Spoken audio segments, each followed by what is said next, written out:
1,000 years ago, power in the land of the rising sun shifted not with the thunderous proclamation of emperors or the gentle brushstrokes of court poets, but with the slow, inexorable rise of men who carried curved steel at their sides. These were the samurai warriors, whose very name would echo through centuries, shaping not just a nation, but the imagination of the world. Tonight, we trace their path from rough provincial fighters to the architects of a civilization, from blood-soaked battlefields to peaceful gardens where philosophy bloomed alongside cherry blossoms. Feel time's current reversing, pulling you gently into the mist-shrouded mountains of ancient Japan, where the first stirrings of the warrior class began not in glory, but in necessity. Let the modern world dissolve like morning fog over rice paddies, and find yourself transported to an age when honor was currency, loyalty was law, and the way of the sword would become the soul of a nation. Picture the graceful temples of Kyoto, hear the whisper of silk against polished wooden floors, smell the incense that perpetually burns before household shrines. This is where our story begins, in a world of refinement and poetry, about to birth a tradition of warriors. Act 1. The Genesis of the Warrior Class. Section 1. Before the sword, the Heian court. Breathe deeply and picture the imperial capital of Heian-kyo, modern-day Kyoto, in the year 1000 AD. The air hangs heavy with incense from 100 temples, mixing with the delicate perfume of court ladies who glide through corridors like spirits wrapped in 12 layers of silk. In the perfumed corridors of the imperial palace, where poetry competitions drew more passion than politics, where the length of a sleeve or the choice of seasonal colours in one's robes could determine social standing, the seeds of the samurai were quietly germinating. This was the world of the Heian court, a realm so refined that courtiers communicated through subtle variations in the scent of incense they burned, where men and women spent hours crafting the perfect 31-syllable poem to capture the melancholy of autumn rain. Picture Lord Fujiwara, no Michinaga, in the year 1016 AD, the most powerful man in Japan, though he held no military title and commanded no armies. His power flowed from his daughters, who had married emperors, from his mastery of court ceremony, from his ability to manipulate the intricate web of relationships that bound the aristocracy together. On this particular morning, as cherry blossoms drifted past the screens of his mansion, Michinaga received disturbing reports from the provinces. Bandits had attacked another imperial tax convoy. Local strongmen were refusing to send rice tributes to the capital. The elegant governmental system that had worked for 2 centuries was beginning to crack. You see, the Heian court had created a peculiar problem. In their pursuit of aesthetic perfection, in their devotion to Chinese learning and Buddhist philosophy, the aristocrats had developed a deep aversion to violence, to the crude business of enforcing law through strength. Military duties were considered polluting, beneath the dignity of refined gentlemen who spent their days practicing calligraphy and composing poems about the moon reflected in garden ponds. The imperial army existed largely on paper, its positions filled by courtiers who had never held a weapon harder than a writing brush. Listen to the soft footsteps in the corridor outside Michinaga's chamber. These are not the delicate steps of courtiers, but the firm tread of men from the eastern provinces, summoned to provide security for the Fujiwara estates. These men smell of horses and leather, of sweat and steel. They are the warriors of the Minamoto and Taira clans, descendants of imperial princes who had been sent to the provinces generations ago, deemed surplus to the succession. Out there, far from the capital's sophistication, these princes and their descendants had adapted to a rougher world. They had learned to fight. The provincial warrior entering Michinaga's presence was named Minamoto no Yorimitsu, and though he performed the proper courtesies, bowing low and speaking in the formal language required at court, there was something in his bearing that made the refined nobles uneasy. Perhaps it was the way his hand, unconsciously moved to where his sword would hang, though weapons were forbidden in the palace. Perhaps it was the directness of his gaze, lacking the cultivated indirection that marked true aristocratic breeding. Or perhaps it was simply the knowledge that this man had killed, had led men in actual combat, had done the violent work that kept the provinces from descending into complete chaos. Imagine the conversation. Michinaga speaking in the elaborate, elusive language of the court, each sentence containing layers of meaning drawn from Chinese classics and Buddhist scripture. Yorimitsu, responding in simpler terms, his dialect carrying traces of the eastern provinces, his metaphors drawn from warfare rather than poetry. They were speaking the same language, yet they were worlds apart. Michinaga needed Yorimitsu's warriors to protect Fujiwara estates from bandits and rival clans. Yorimitsu needed Michinaga's political protection and the legitimacy that came from serving the great Fujiwara family. This arrangement, repeated across hundreds of noble estates throughout Japan, was creating a new class of warrior. They were called bushi, martial men, or samurai, those who serve. Initially, they were merely hired muscle, provincial roughnecks employed to do the dirty work that elegant courtiers wouldn't soil their hands with. Yet with each passing year, as law and order in the provinces continued to deteriorate, these warriors became more essential, more powerful, more aware of their own importance.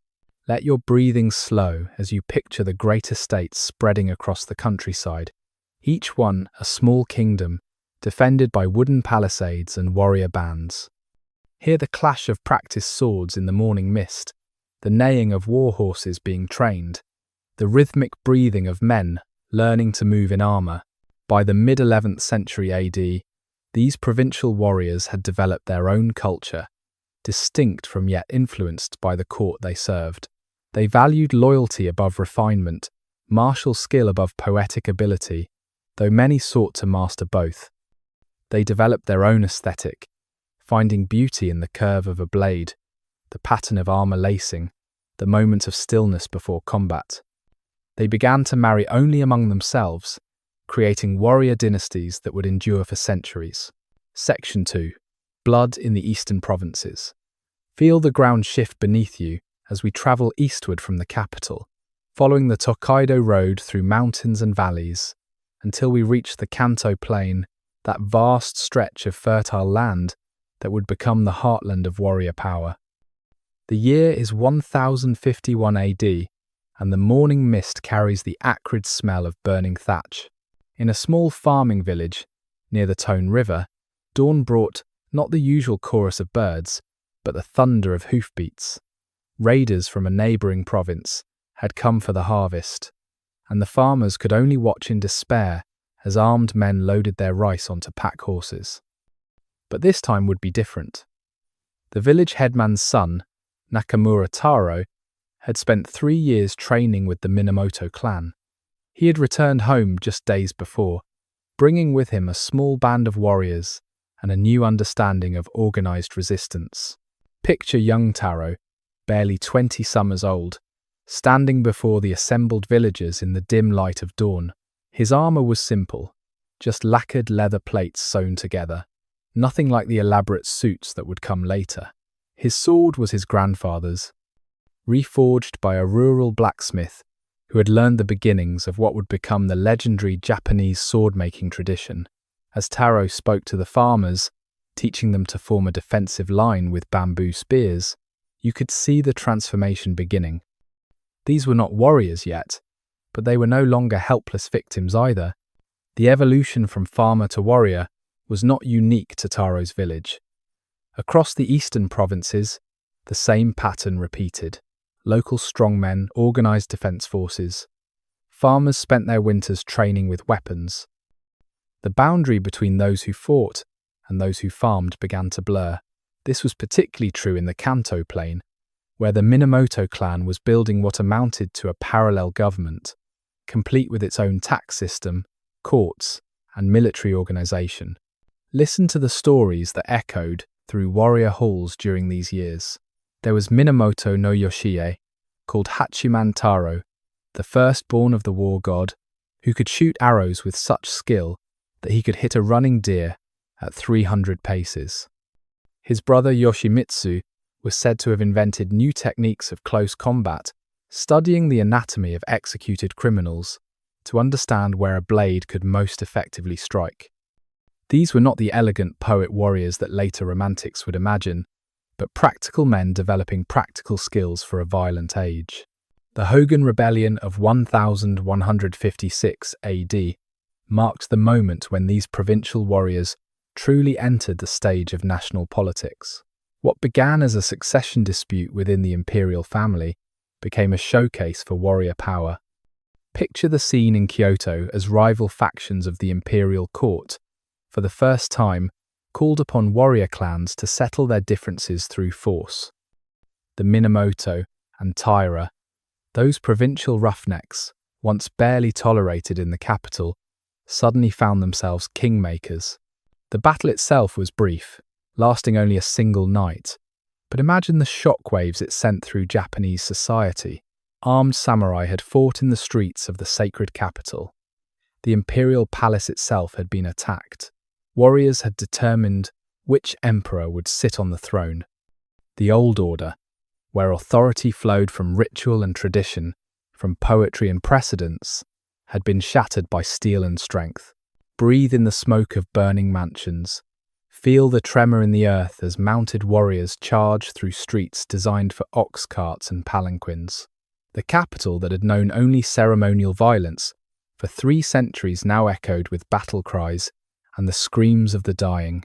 4 years later, the Heiji Rebellion of 1160 AD completed the transformation. This time, the conflict was not about imperial succession, but about which warrior clan would control the emperor. Minamoto no Yoshitsune faced Taira no Kiyomori in a struggle that would determine Japan's fate for the next quarter century. The fighting was fiercer, the stakes higher. Warriors set fire to the imperial palace. They executed nobles who had chosen the wrong side. The pretense that warriors were merely servants of the court evaporated like morning dew under the harsh sun of reality. Taira no Kiyomori emerged victorious, and with his victory came a new arrangement of power. Though he took court titles and married his daughters to emperors, just as the Fujiwara had done, Kiyomori's authority rested not on tradition, but on the thousands of warriors who answered his call. He stationed samurai throughout the capital, ostensibly as police, but actually as occupiers. He distributed land and titles to his followers, creating a warrior aristocracy that paralleled and gradually superseded the old court nobility. Yet in victory, Kiyomori made a fatal error. He allowed the young sons of his defeated rival, Minamoto no Yoshitomo, to live. Yoritomo and Yoshitsune, mere boys at the time, were exiled rather than executed. This moment of mercy, perhaps influenced by Kiyomori's Buddhist beliefs or his attempt to appear civilized by court standards, would return to destroy his clan. For in the eastern provinces, away from the capital's influence, these boys would grow into men, and those men would remember their murdered father, their scattered clan, their stolen birthright. Section 3. The Genpei War, Forge of a New Order. Let the sound of waves crashing against cliffs fill your mind as we stand at Dan no Ura Strait in the year 1185 AD. The water runs red with blood, and the tide carries the bodies of warriors and nobles alike. This is the climax of the Genpei War, the struggle that would define the samurai class for centuries to come. The war between the Minamoto and Taira clans, known as the Genpei War, was more than a conflict between rival families. It was the crucible in which the samurai identity was forged. For 5 years, from 1180 AD to 1185 AD, Japan tore itself apart in battles that ranged from the northern mountains to the southern seas. Every warrior in Japan was forced to choose a side, and in choosing, to define what it meant to be samurai. Picture Minamoto no Yoritomo in his headquarters at Kamakura, far from the capital, surrounded not by perfumed courtiers, but by weathered warriors who had followed his family for generations. Yoritomo was a political genius who understood that military victory alone would not be enough. He needed to create institutions, laws, an entire system of governance that would prevent another warrior clan from doing to the Minamoto what they were doing to the Taira. While his brilliant brother Yoshitsune led armies in the field, Yoritomo built the foundation of what would become the shogunate. Now shift your attention to one of the war's most legendary moments. At the Battle of Ichi-no-Tani in 1184 AD, Minamoto no Yoshitsune led his cavalry down a cliff face so steep that even mountain deer struggled to navigate it. The Taira, secure in their fortress by the sea, never imagined an attack from such an impossible direction. Listen to the story as a Taira warrior, Honda no Jiro, later told it. He was restringing his bow in the morning calm when he heard a strange rumbling, like distant thunder. Looking up at the cliff behind the fortress, he saw what seemed impossible. Warriors on horseback descending the near vertical slope, their horses' hooves sending cascades of stones before them. The psychological impact was as devastating as the tactical surprise. If the Minamoto could do the impossible, if they could make horses fly down mountainsides, what chance did normal men have against them? This perception of supernatural ability, carefully cultivated through such spectacular feats, became part of the samurai mystique. Warriors were not just skilled fighters, they were men who transcended normal human limitations through training, will, and spiritual discipline. The war produced individual combats that became the stuff of legend, stories repeated in warrior halls for centuries. There was the duel between Minamoto no Yorimasa and Taira no Tomomori on the bridge at Uji River, where both men fought for an hour without either gaining advantage, their skills so perfectly matched that observers compared it to a dance. There was young Nasu no Yoichi, who shot a fan from the mast of a Taira ship at impossible distance, the arrow flying true, despite the rolling waves and gusting wind, proving that the gods favoured the Minamoto cause. Feel the salt spray on your face as we witness the final battle at Dan no Yura. Hundreds of ships clash in the narrow strait, warriors leaping from deck to deck, arrows darkening the sky like a flock of deadly birds. The tide, which had favoured the Taira in the morning, turns in afternoon, carrying their ships into disorder. The climax at Dan no Ura was apocalyptic. The Taira, seeing defeat inevitable, chose death over dishonour.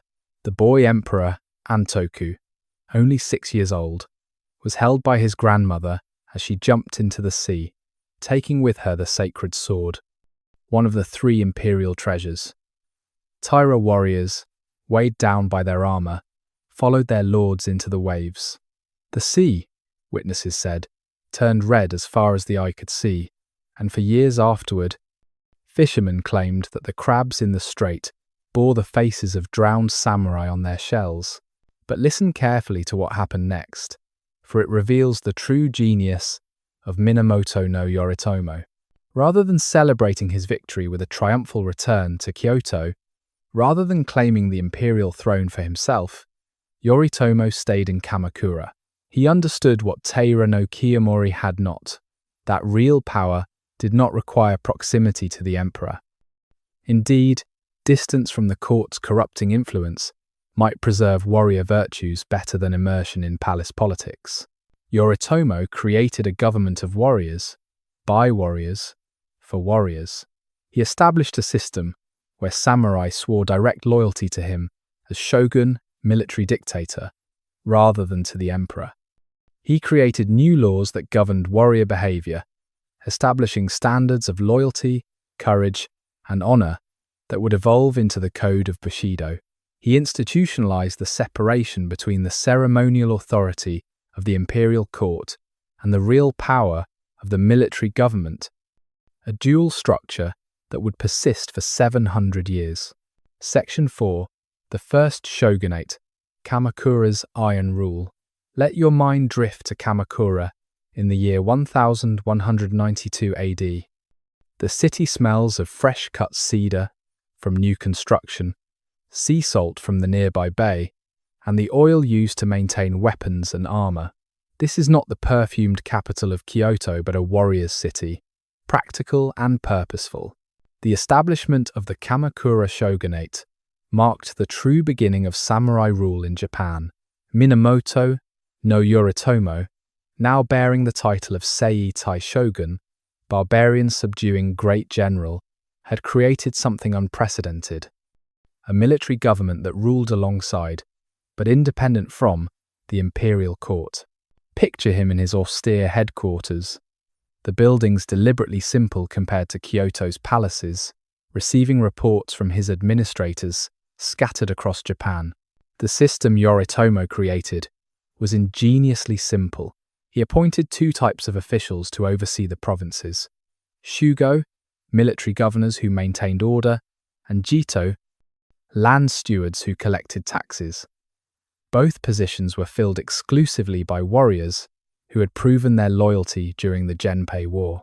These men received not salaries, but rights to a portion of the tax revenue from their assigned territories, making them stakeholders in maintaining peace and productivity. A samurai named Yamada Saburo, granted the position of Jito over 3 villages in Shinano province, suddenly found himself transformed from warrior to administrator, though his sword never left his side. Imagine Yamada's daily routine in his new role. Dawn would find him in the practice yard, maintaining his martial skills with sword and bow. For a samurai who could not fight was no samurai at all. But after morning training, he would sit in judgment over village disputes, deciding arguments about water rights, boundary markers, and tax assessments. He had to learn to read and write beyond the basic level most warriors possessed, to understand legal precedents, to balance the demands of the shogunate with the needs of the farmers under his authority. The transformation of thousands of warriors, like Yamada, from fighters to administrators, was not smooth. Many struggled with the bureaucratic demands of their new positions. There are records of Jito who tried to solve administrative problems with violence, of Shugo who extorted rather than protected. But gradually, a new ethic emerged. The ideal samurai was not just a warrior, but a cultured administrator, educated in both martial and civil arts. This concept, called bun and bu, literature and warfare, became central to samurai identity. Listen to the scratching of brushes on paper, as warrior administrators practice their calligraphy, the same hands that wield swords, learning to wield writing implements with equal skill. The stroke of a brush painting a character required the same discipline, the same perfect control as the stroke of a blade. Yet Yoritomo's system contained the seeds of its own transformation. The shogun, paranoid about potential rivals, had systematically eliminated anyone who might challenge his authority, including his own brother Yoshitsune, whose military genius had won the Genpei War. When Yoritomo died in 1199 AD, supposedly after falling from his horse, though many suspected assassination, he left no strong successors. His sons were young and weak, unable to command the respect of hardened warriors who had followed their father. Power shifted to the Hojo clan, relatives of Yoritomo's wife, who ruled not as shoguns, but as regents to increasingly powerless Minamoto figurehead shoguns. This created an even more complex structure: an emperor who reigned but did not rule, a shogun who supposedly ruled but actually did not, and regents who held real power but could not claim legitimate authority. It was a uniquely Japanese solution, preserving forms and titles while pragmatically redistributing actual power. The Hojo regents proved remarkably capable administrators. Under their leadership, the Kamakura government developed a sophisticated legal code, the Joei Shikimoku, of 1232 AD, which established clear rules for warrior behavior and inheritance. Picture a gathering of senior samurai in Kamakura, men scarred by battle now debating the fine points of property law and succession rights.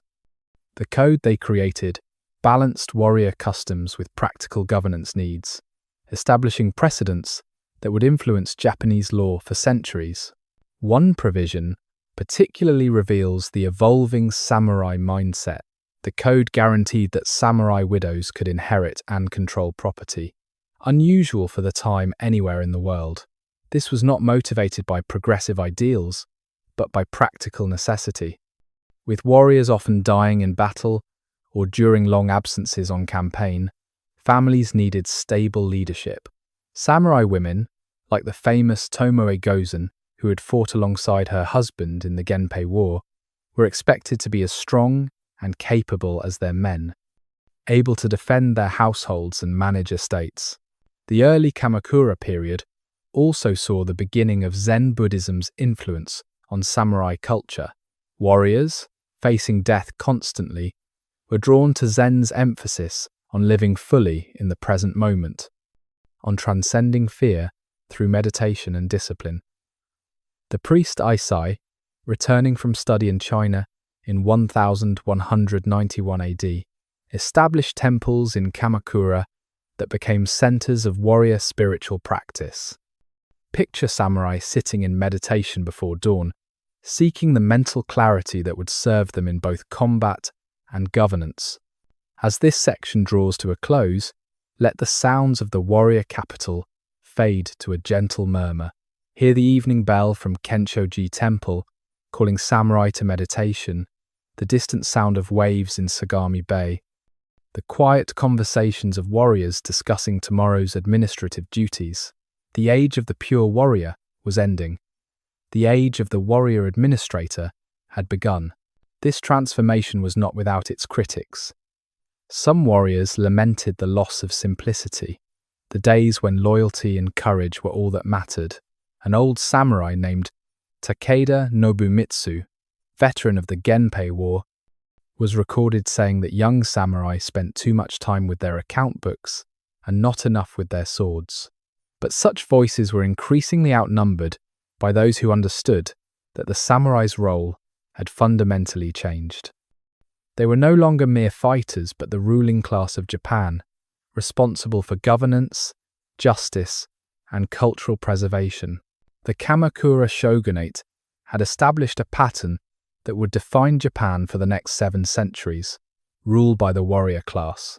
But these were warriors unlike any the world had seen before or since, men who sought to balance martial prowess with cultural refinement, who served ideals of loyalty and honor while pragmatically administering a complex society.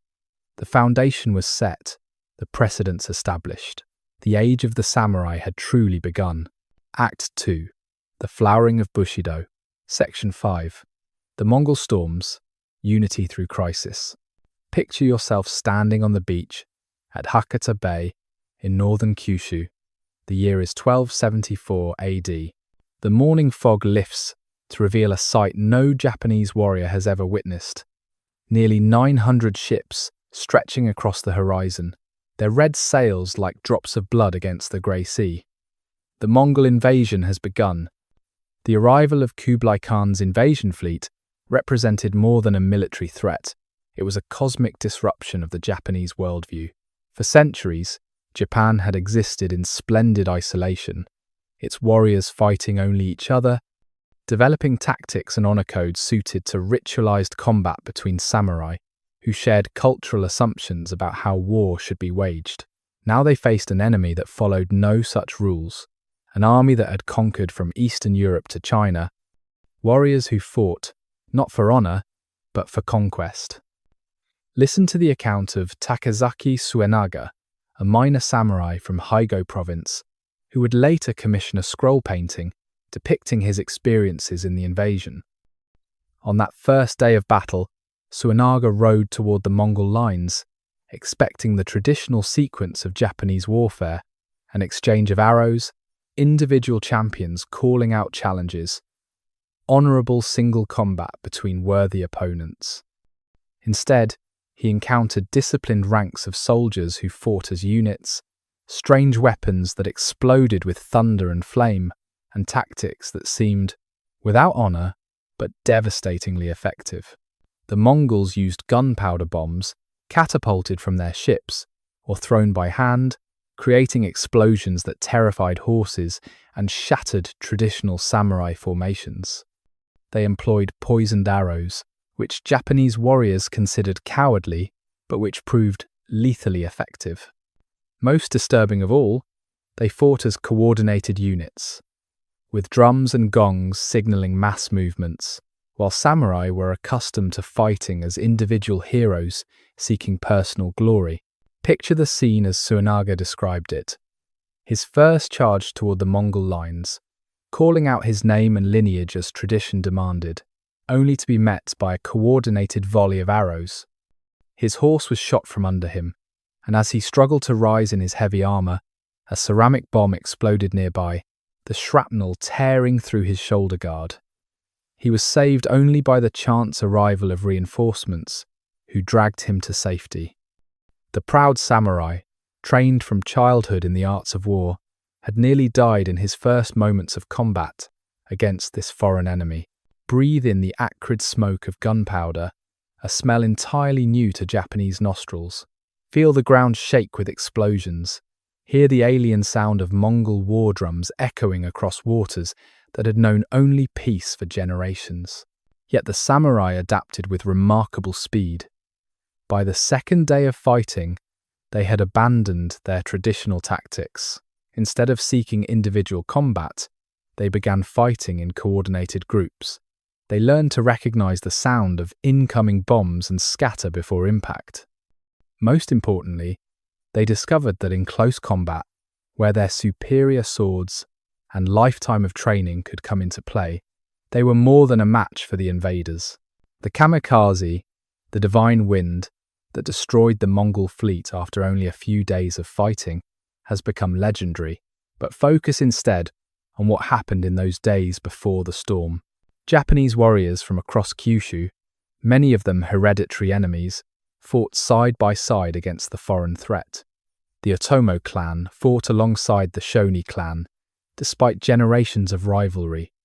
Warriors who had never travelled more than a few miles from their homes found themselves part of a national defence.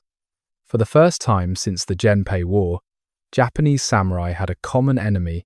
7 years later, in 1281 AD, when the Mongols returned with an even larger fleet, over 4,000 ships carrying 140,000 soldiers. The Japanese were ready. During the intervening years, they had built a defensive wall along Hakata Bay, 20 kilometers long and 3 meters high. They had developed new tactics specifically for fighting the Mongols. Small boats filled with samurai would row out at night to board Mongol ships, where their superior swordsmanship gave them the advantage in the confined space of ship decks. Consider the story of Kusano Jiro, recorded in the war tales of the period. On a moonless night, he led 30 samurai in a raid on the Mongol fleet. They approached in silence, their oars wrapped in cloth to muffle any sound. Climbing the sides of a command ship, they fell upon the sleeping crew with such ferocity that the ship was taken before an alarm could be raised. They set it ablaze and escaped in the confusion, the fire spreading to nearby vessels. Such tactics, emphasizing stealth and surprise over honorable challenge, represented a evolution in samurai warfare, pragmatism born of necessity. The second divine wind that destroyed the Mongol fleet was even more devastating than the first, but it came after weeks of fierce fighting in which the samurai had held their own. The psychological impact of this successful defense was profound. Japan had faced the most powerful empire on earth and survived. The samurai had proven themselves against foreign warriors. Most importantly, the idea that Japan was divinely protected, that the gods themselves would send winds to defend the sacred islands, became embedded in the national consciousness. Let the sound of temple bells ringing across the land fill your ears as priests in every shrine and temple offer prayers of thanksgiving. The divine wind has passed, leaving thousands of broken ships and bodies washing up on beaches. But Japan endures. The Mongol invasions also accelerated changes in samurai society. The Hojo Regency's inability to properly reward warriors who had fought in the defense, having no new lands to distribute from a defensive war, created widespread resentment. Many samurai had bankrupted themselves, equipping for the campaigns, expecting traditional rewards that never came. The economic strain of maintaining defenses against future invasions further weakened the Kamakura government. The unity forged in crisis began to fracture in its aftermath. Section 6. The Kemmu Restoration. Honor divided. Feel the cherry blossoms falling like snow in the spring of 1333 AD. But these petals fall on armor and weapons, not peaceful gardens. Japan stands divided, and for the first time in over a century, an emperor seeks to reclaim real power from the warrior class. Emperor Go-Daigo was unlike any sovereign Japan had seen in centuries. Educated in both courtly traditions and military strategy, he understood that the Kamakura shogunate's weakness, following the Mongol invasions, presented an unprecedented opportunity. But to succeed, he would need samurai support to overthrow the samurai government, a paradox that would ultimately doom his restoration. The key figure in this drama was Kusunoki Masashige, a minor samurai from Kawachi province who would become the exemplar of loyalty for all future generations. Picture Masashige, in 1331 AD, receiving Go-Daigo's call to rebellion while knowing that opposing the established shogunate meant almost certain death for himself and his family. Yet he answered without hesitation, not from hope of reward but from a deep belief in the righteousness of the imperial cause. Masashige was a military genius who understood that he could not defeat the shogunate's armies in conventional battle. Instead, he pioneered guerrilla warfare tactics that would not be seen elsewhere in the world for centuries. At his mountain fortress of Chihaya, he held off a shogunal army of 30,000 with just 1,000 men. Listen to the account of the siege. Masashige's men rolled logs down the mountainside, crushing attackers. They poured boiling water mixed with excrement on climbing soldiers, making the slopes too slippery to scale. They created dummy warriors from straw and armor, making their numbers seem greater, then launched surprise attacks when the enemy was confused. The psychological warfare was as important as the physical. Masashige spread rumors that he had mystical powers, that the gods protected him, that he could appear and disappear at will. One night, his men lit fires on multiple peaks simultaneously, making it seem as if he had thousands of reinforcements. The next morning, most of those positions were abandoned, but the shogunal forces never knew which fires represented real threats and which were illusions. Breathe in the smoke of signal fires on mountain peaks, each flame a message in a code the enemy cannot break. Feel the mist that Masashige used as cover for his movements, making him seem more spirit than man. The success of Masashige's resistance inspired other warriors to join Go-Daigo's cause. Most significantly, Ashikaga Takauji, one of the shogunate's own generals, switched sides in 1333 AD. Takauji was everything Masashige was not. Ambitious where Masashige was selfless. Pragmatic where Masashige was idealistic. Focused on personal power where Masashige cared only for loyalty. Yet it was Takauji's defection that doomed the Kamakura shogunate, his forces capturing and burning the warrior capital. Go-Daigo's restoration began with high hopes. The emperor promised a new age where the throne would rule directly, ending the division between ceremonial and real authority. He distributed rewards to his samurai supporters, established new governmental structures, and attempted to create a synthesis of courtly and warrior cultures. For a brief moment, it seemed Japan might return to imperial rule. But Go-Daigo had fundamentally misunderstood the changes that had occurred in Japan over the past century and a half. The samurai were no longer merely military servants who could be dismissed once their usefulness ended. They were the dominant class, controlling land, commerce, and local administration. Go-Daigo's attempts to restore court nobles to positions of power, his favoritism toward courtiers over the warriors who had won his throne, quickly alienated his samurai supporters. Ashikaga Takauji's rebellion against Go-Daigo in 1335 AD split Japan in a way the Genpei War had not. This time, the division was not between clans but between principles.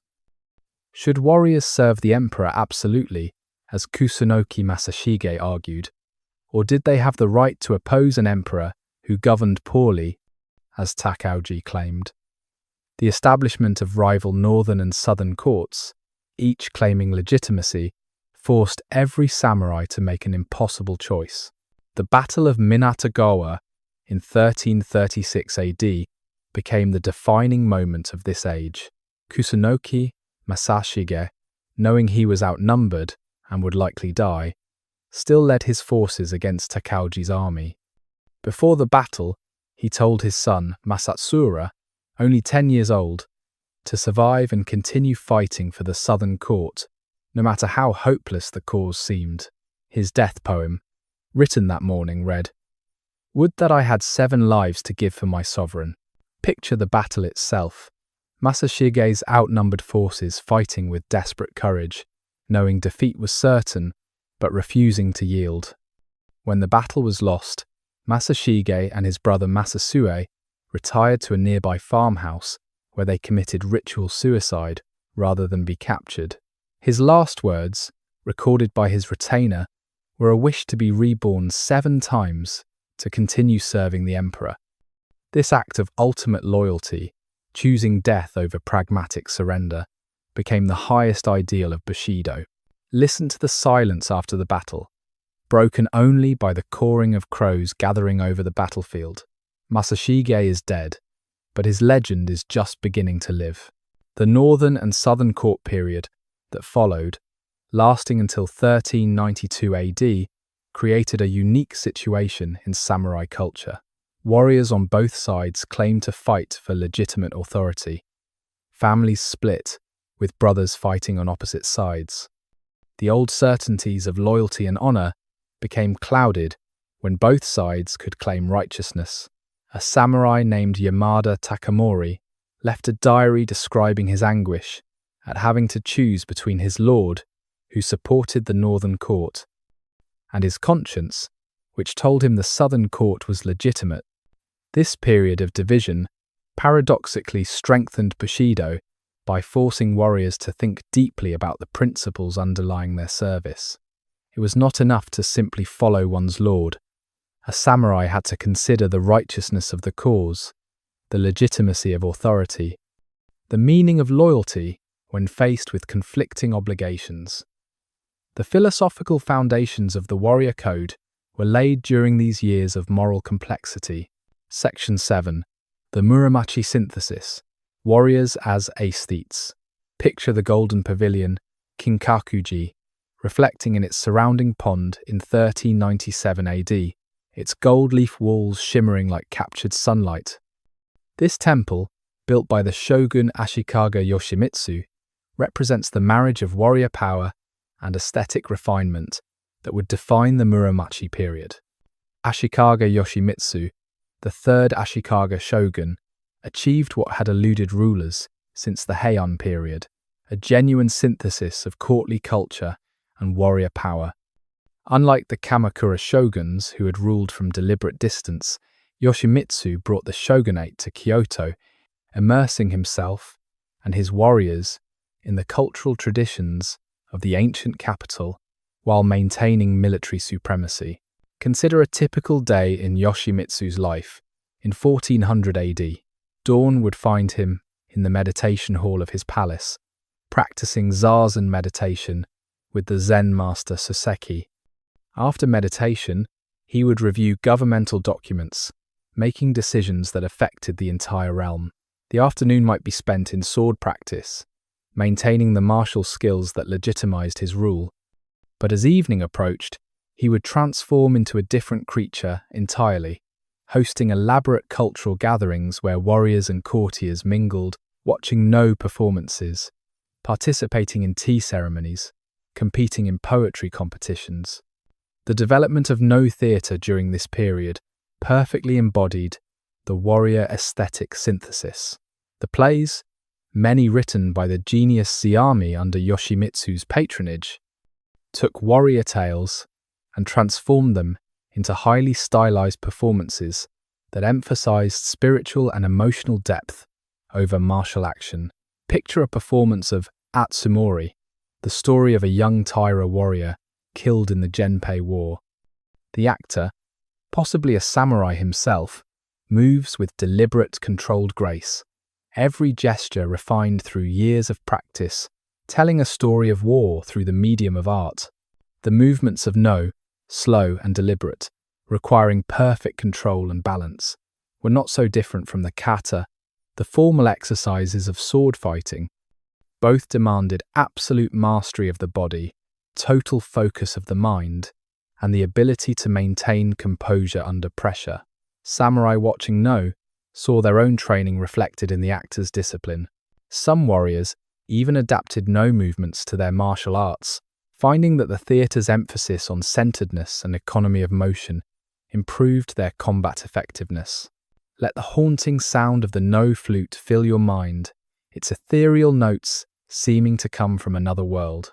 Watch the masked actor move across the stage with supernatural slowness, each gesture containing multitudes of meaning. The tea ceremony, which reached new heights of refinement during the Muromachi period, became another avenue for warrior cultural expression. The tea master Murata Shuko, who served Yoshimitsu's son Yoshimasa, was himself from a samurai family. He transformed tea from a social entertainment into a spiritual practice, emphasizing simplicity, mindfulness, and the beauty of imperfection, concepts that resonated deeply with warriors who faced death regularly. Imagine a tea ceremony in a small room of Ginkakuji, the Silver Pavilion, built by Yoshimasa in 1482 AD. 4 samurai sit in Caesar, the formal kneeling position that would later become standard in martial arts. The host, a scarred veteran of numerous battles, handles the tea implements with the same precision he would use in maintaining his sword. The guests watch in silence, appreciating not just the tea, but the host's movements, the seasonal flower arrangement, the calligraphy scroll in the alcove. For these brief moments, the violence and uncertainty of their lives fade away, replaced by perfect tranquility. The influence of Zen Buddhism on warrior culture reached its zenith during this period.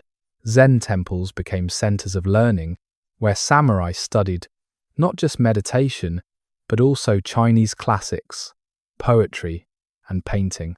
The priest Ikkyu, himself from a noble family, taught that enlightenment could be found in any activity, whether sitting in meditation, practicing calligraphy, or wielding a sword. His famous saying, "The sword that kills can be the sword that gives life," became a fundamental principle of martial philosophy. A samurai named Hosokawa Yoriyuki exemplified this new ideal. Equally skilled with sword and brush, he could compose elegant poetry in Chinese, conduct tea ceremony with perfect grace, and still lead armies in battle with tactical brilliance. His personal motto, recorded in his descendants' family documents, was, "In all things, seek perfection, whether in taking life or creating beauty." This paradox, the warrior as both destroyer and creator, became central to samurai identity. The garden design that flourished during the Muromachi period reflected warrior philosophy in surprising ways. The famous rock garden at Ryoanji Temple, created around 1500 AD, though the exact date remains uncertain, consists of 15 rocks arranged so that only 14 are visible from any single viewpoint. Warriors saw in this a metaphor for the incompleteness of human perception, the impossibility of seeing all aspects of a situation, a crucial understanding for both military strategy and spiritual development. Sit quietly before such a garden, letting your eyes rest on the carefully raked gravel representing ocean waves, the rocks like islands of consciousness in a sea of emptiness. Feel how the apparent simplicity contains infinite complexity, just as a simple sword stroke contains years of training. Yet this cultural flowering occurred against a background of increasing political instability. The Ashikaga shoguns, after Yoshimitsu proved weak, unable to control the increasingly powerful regional lords, the Shugo daimyo. These provincial warriors paid lip service to the shogunate while building independent power bases. They patronized arts and culture, not just from genuine appreciation, but as displays of wealth and sophistication that legitimized their authority. The synthesis of martial and cultural arts during the Muromachi period created the template for samurai culture that would endure until the class's abolition.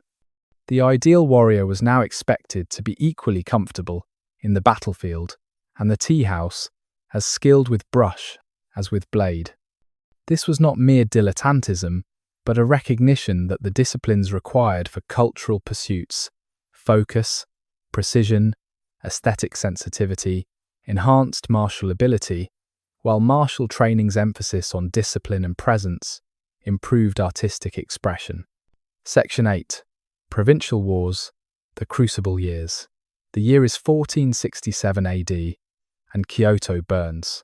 The Ronin War has begun, and with it a century of conflict that will transform Japan into a battlefield. Stand in what was once the capital's finest district, now reduced to ash and rubble, the smoke so thick it blocks out the Sunday. The Ronin War began as a succession dispute within the Ashikaga shogunate, but quickly evolved into something far more destructive, the complete breakdown of central authority and the beginning of the Sengoku, the age of warring states. The careful balance between court and shogunate, between central and provincial power, collapsed like a house whose foundations had rotted away. Picture the village headman Yamamoto Jinbei in Ekizen province, trying to navigate the chaos that followed the war's spread from the capital. For generations, his family had served the provincial Shugo, who in turn served the shogun. Now that Shugo was dead, killed by his own deputy who had declared independence, 3 different armies had passed through the village in the past year, each claiming legitimate authority, each demanding taxes and supplies. Jinbei had to make impossible choices, which lord to serve, which army to supply, knowing that choosing wrong meant death for his entire village. This was the reality for thousands of communities across Japan. The old certainties of loyalty and hierarchy dissolved into pragmatic calculations of survival. A samurai named Takeda Nobutaka wrote in his diary, "In my grandfather's time, a warrior served one lord from birth to death. In my father's time, a warrior might change lords once or twice for good reason. In my time, loyalty lasts only as long as victory seems likely." The rise of the Sengoku daimyo, independent regional warlords, created a new type of leader. These were not cultured aristocrats playing at war, but hardened pragmatists who understood that survival required constant military readiness. Consider Hojo Saun, who started as a minor official, but through cunning and ruthlessness, carved out a domain in the Kanto region. His house laws, the Hojo House Code, reveal the practical wisdom of the age. Do not think of your lord as your lord, and yourself as his retainer. Think of him as yourself, and yourself as him. Hear the constant sound of construction, fortifications being strengthened, castles rising on hills and mountains across the land. Every lord builds walls higher, digs moats deeper, knowing that today's ally might be tomorrow's enemy. The evolution of castle architecture during this period reflects the changing nature of warfare. Early Japanese fortifications had been simple wooden palisades, adequate for small-scale conflicts between honor-bound samurai. But the Sengoku period demanded more sophisticated defenses. Castles became elaborate complexes with multiple baileys designed to channel attackers into killing fields. Secret passages allowed defenders to launch surprise counterattacks. Storage facilities could sustain months-long sieges. Odawara Castle, rebuilt by Hojo Soun in 1495 AD, exemplified this new architecture. Built on a hill with the Sakawa River, providing a natural moat, it featured multiple defensive rings, each capable of independent resistance, even if outer defences fell. The castle town that grew around it was itself part of the defence, its streets deliberately designed to confuse invaders, with dead ends and false turns that would disorder attacking forces. The constant warfare produced innovations in military organisation and tactics. The traditional samurai cavalry charge became less effective against disciplined spear formations. Ashigaru, foot soldiers recruited from the peasantry, became increasingly important. These were not samurai, lacking the warrior class's social status and elaborate training, but they could be trained quickly in basic spear techniques and deployed in large numbers. Listen to the story of Yamaguchi Taro, a farmer's son who became an Ashigaru in the army of Uesugi Kenshin. He had never held a weapon until age 16 when his lord called for recruits. After just 3 months of training, he found himself in the battle line at Kawanakajima in 1553 AD, facing the feared cavalry of Takeda Shingen. The terror of that first charge, horses thundering toward him, samurai screaming war cries, nearly broke his nerve, but the men beside him held firm, their spears creating an impenetrable forest of points, and the cavalry charge broke apart like waves against rocks. The social mobility of the Sengoku period was unprecedented. Birth mattered less than ability when survival was at stake. Successful Ashigaru could become samurai. Merchants who supplied armies could gain warrior status. Even farmers who showed military talent could rise to positions of authority. This flexibility, born of necessity, would have horrified earlier generations, but was essential in an age when traditional hierarchies meant nothing if they led to defeat. Feel the earth tremble as thousands of feet march in unison, armies larger than any Japan has seen before. The Sengoku daimyo command forces of tens of thousands, entire provinces mobilized for war. The impact on civilian populations was devastating. The diary of a Buddhist nun, Myoshin, describes the effects on her convent near Kyoto. The armies come like locusts, taking our rice, our vegetables, even the bronze bells from our temple to melt for weapons. We hide in the mountains when we hear they approach, but when we return, we find only destruction. 3 times we have rebuilt. 3 times we have been burned. Buddha's compassion seems very distant in these dark days. Yet from this chaos came unexpected cultural developments. The Sengoku daimyo, competing for legitimacy, became patrons of arts and learning. They established temple schools to educate the sons of samurai and even wealthy farmers. They codified laws for their domains, creating legal systems more sophisticated than anything the central government had produced. They encouraged trade and commerce, understanding that economic strength was as important as military might. The famous rivalry between Uesugi Kenshin and Takeda Shingen epitomized both the warfare and the strange honor that persisted despite the chaos. These 2 great lords fought 5 major battles at Kawanakajima over 12 years, neither able to decisively defeat the other. Yet when Shingen's domain faced a salt shortage due to economic blockade, Kenshin sent salt to his enemy, saying, "Wars should be won with swords and spears, not salt and rice." Such gestures toward honorable conduct, rare though they were, kept alive the ideals of Bushido, even in an age that seemed to mock them. Section 9. The way of strategy. Martial philosophy emerges. Settle your mind and picture a small dojo in the mountains of Kyushu, the year 1584 AD. An aging warrior named Kamiyazumi Nobutsuna sits in perfect stillness, his sword resting across his knees.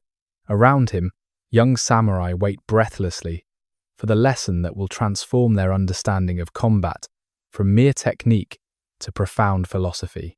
The constant warfare of the Sengoku period produced not just military innovations, but a deep philosophical examination of combat itself. Warriors began to seek not just victory, but understanding of victory's essential nature. Schools of swordsmanship, the Ryu, emerged that taught specific techniques, wrapped in philosophical frameworks that addressed the spiritual dimensions of combat. Kamiyazumi Nobutsuna, founder of the Shinkeiji Ryu school, revolutionized martial thinking with his concept of winning without killing. This was not pacifism. Nobutsuna had killed many men in battle, but rather a recognition that the highest level of martial skill involved controlling conflicts so completely that lethal force became unnecessary. His technique of using a fukuro shinai, a bamboo sword covered in leather, allowed realistic training without fatal injuries, enabling warriors to actually test their skills rather than theorizing about combat they might never experience. Listen to Nobutsuna teaching his students. The sword that takes life is the lowest level of skill. Higher is the sword that preserves life. Highest is the mind that needs no sword at all, that wins by not fighting. When your presence alone causes enemies to submit, you have mastered the true way of strategy. These words, preserved in the school's scrolls, seem almost paradoxical, coming from a man who had spent his life in warfare, yet they reflect the sophistication that martial philosophy had achieved. The concept of mushin, no mind, became central to advanced martial training. This was not thoughtlessness, but rather a state where conscious thought ceased and the body acted from pure trained instinct. A samurai achieving mushin in combat moved without hesitation, without fear, without ego, becoming a pure expression of technique, refined through years of practice. The Zen priest and swordmaster Takuan Soho described it thus: "The mind must be like water, flowing freely, taking any shape, never stopping. When the mind stops at any point, you are defeated. Breathe slowly and deeply, imagining the state of mushin, where thought dissolves and only perfect action remains." This is the goal of all martial training, the transcendence of technique into art. The proliferation of martial schools during this period was remarkable. By 1590 AD, there were over 700 documented ryu teaching various weapons and techniques. Each school guarded its secrets jealously, with techniques passed only from master to chosen disciples through densho, transmission scrolls that contained both physical techniques and spiritual teachings. These scrolls were often written in deliberately obscure language, comprehensible only to those who had received oral instruction. Consider the story of Yagyu Muneyoshi, who sought instruction from Kamiyazumi Nobutsuna. Already a skilled swordsman and leader of his own school, Muneyoshi was defeated effortlessly by Nobutsuna. Rather than being humiliated, Muneyoshi immediately asked to become Nobutsuna's student, abandoning his own techniques to learn a superior way. This humility, the ability to recognize and learn from superior skill, regardless of source, became a mark of true martial artists. The integration of multiple weapons into martial training reflected practical battlefield requirements. The concept of heiho, military strategy, encompassed not just sword techniques, but spear, naginata, bow, and increasingly, firearms. The truly educated warrior needed to understand all weapons, their capabilities and limitations, how to employ them, and defend against them. Schools like the Tenshin Shoden Katori Shinto Ryu taught comprehensive curricula that included weapons, unarmed combat, and even architectural principles for castle construction. One of the most influential developments was the codification of Zanshin, continuing mind, the state of relaxed alertness that persists after a technique's completion. In combat, the moment after striking was often the most dangerous, when a warrior might relax prematurely. Zanshin meant maintaining perfect awareness, even in apparent victory, ready to respond to unexpected counterattack. This concept extended beyond combat to become a life philosophy, maintaining mindfulness in all activities.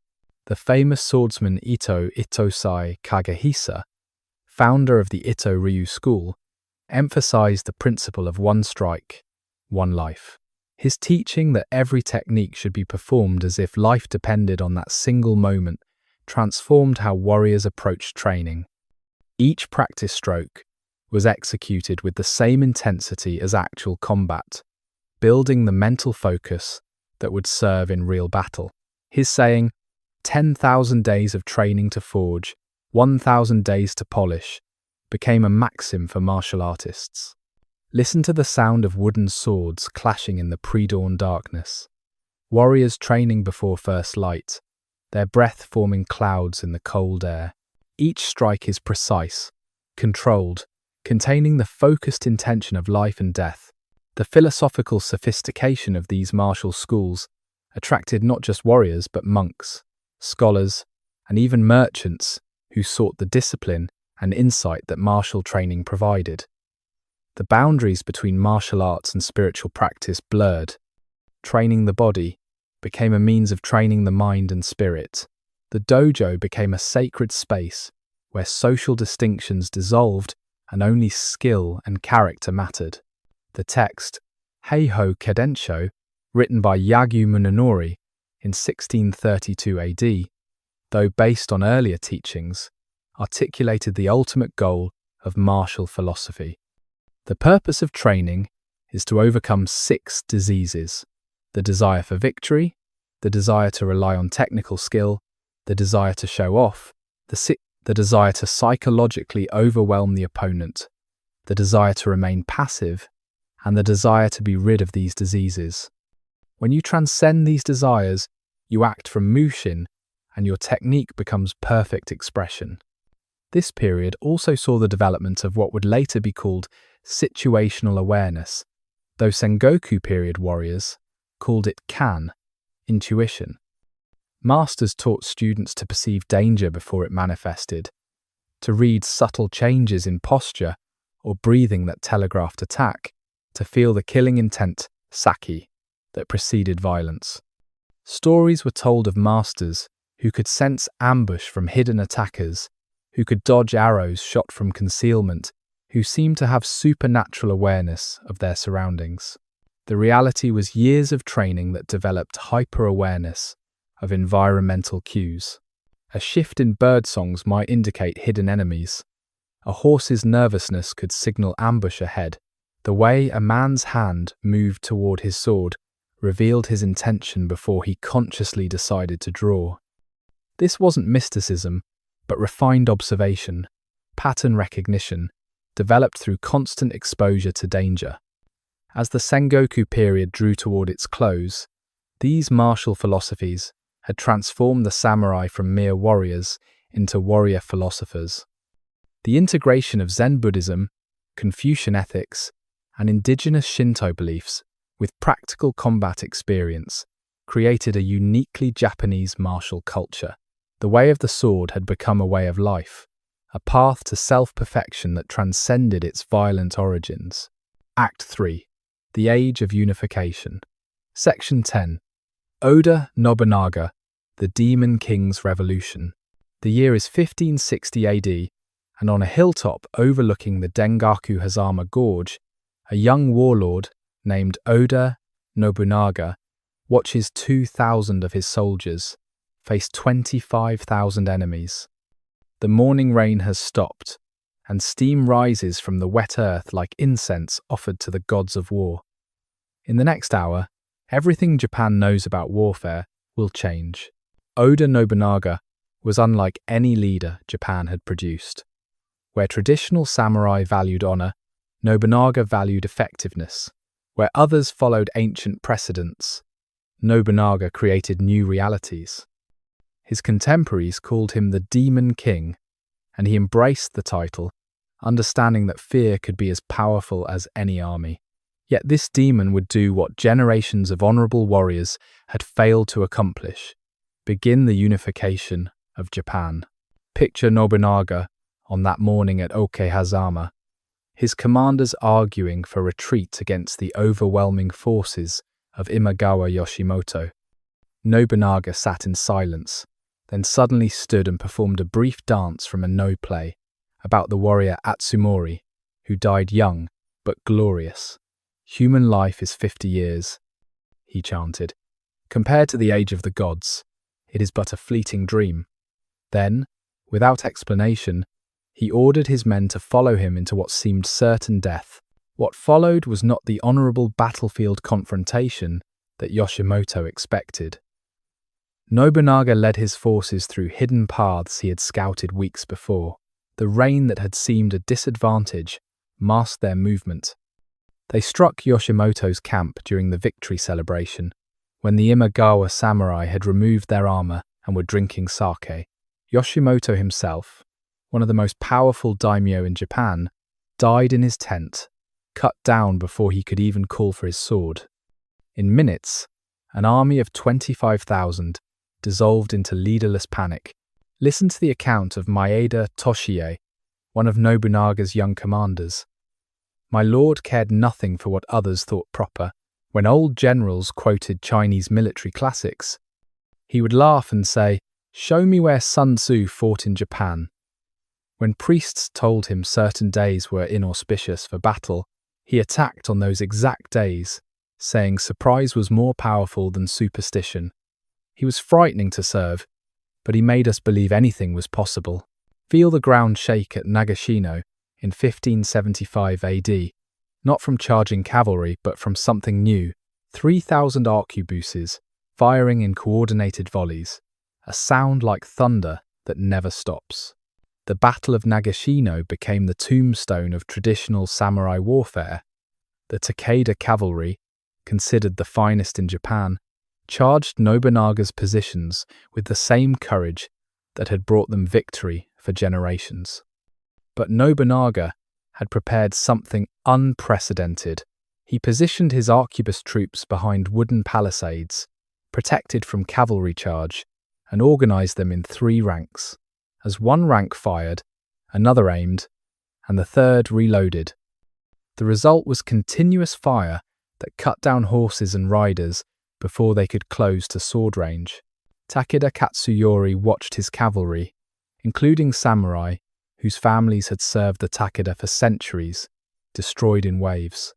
These were not just warriors, but living links to the classical age of mounted combat, and they died charging into the future, unable to adapt to a world where a peasant with a gun could kill a samurai who had trained since childhood.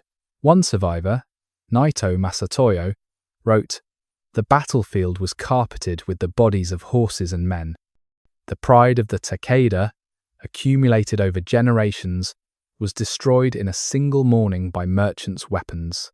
Yet Nobunaga's revolution went far beyond military innovation. He was the first to understand that economic power was the foundation of military might. He established Rekuichi Rakuza, free markets, and open guilds, breaking the monopolies that had constrained trade for centuries. In his castle town of Azuchi, merchants from across Japan, and even foreign traders, could conduct business without interference. He standardized weights and measures across his territories, making commerce more efficient. He even protected Christian missionaries, not from religious conviction, but because they brought profitable trade with Portuguese merchants. Consider the construction of Azuchi Castle, begun in 1576 AD. This was not merely a fortress, but a statement of new power. Rising 7 stories on the shores of Lake Biwa, it was the tallest structure in Japan, visible for miles in every direction. The interior was decorated with paintings by the finest artists, gold leaf covering entire rooms, a fusion of martial strength and artistic splendor that surpassed even the imperial palace. At the very top, Nobunaga placed a room where he would sit, literally looking down on all of Japan, an architectural expression of his ambition. The castle town that grew around Azuchi was equally revolutionary. Nobunaga organized it by function rather than social class. Samurai lived next to merchants, craftsmen next to warriors. The traditional barriers that separated classes began to blur. A talented craftsman could become wealthy enough to live better than a samurai.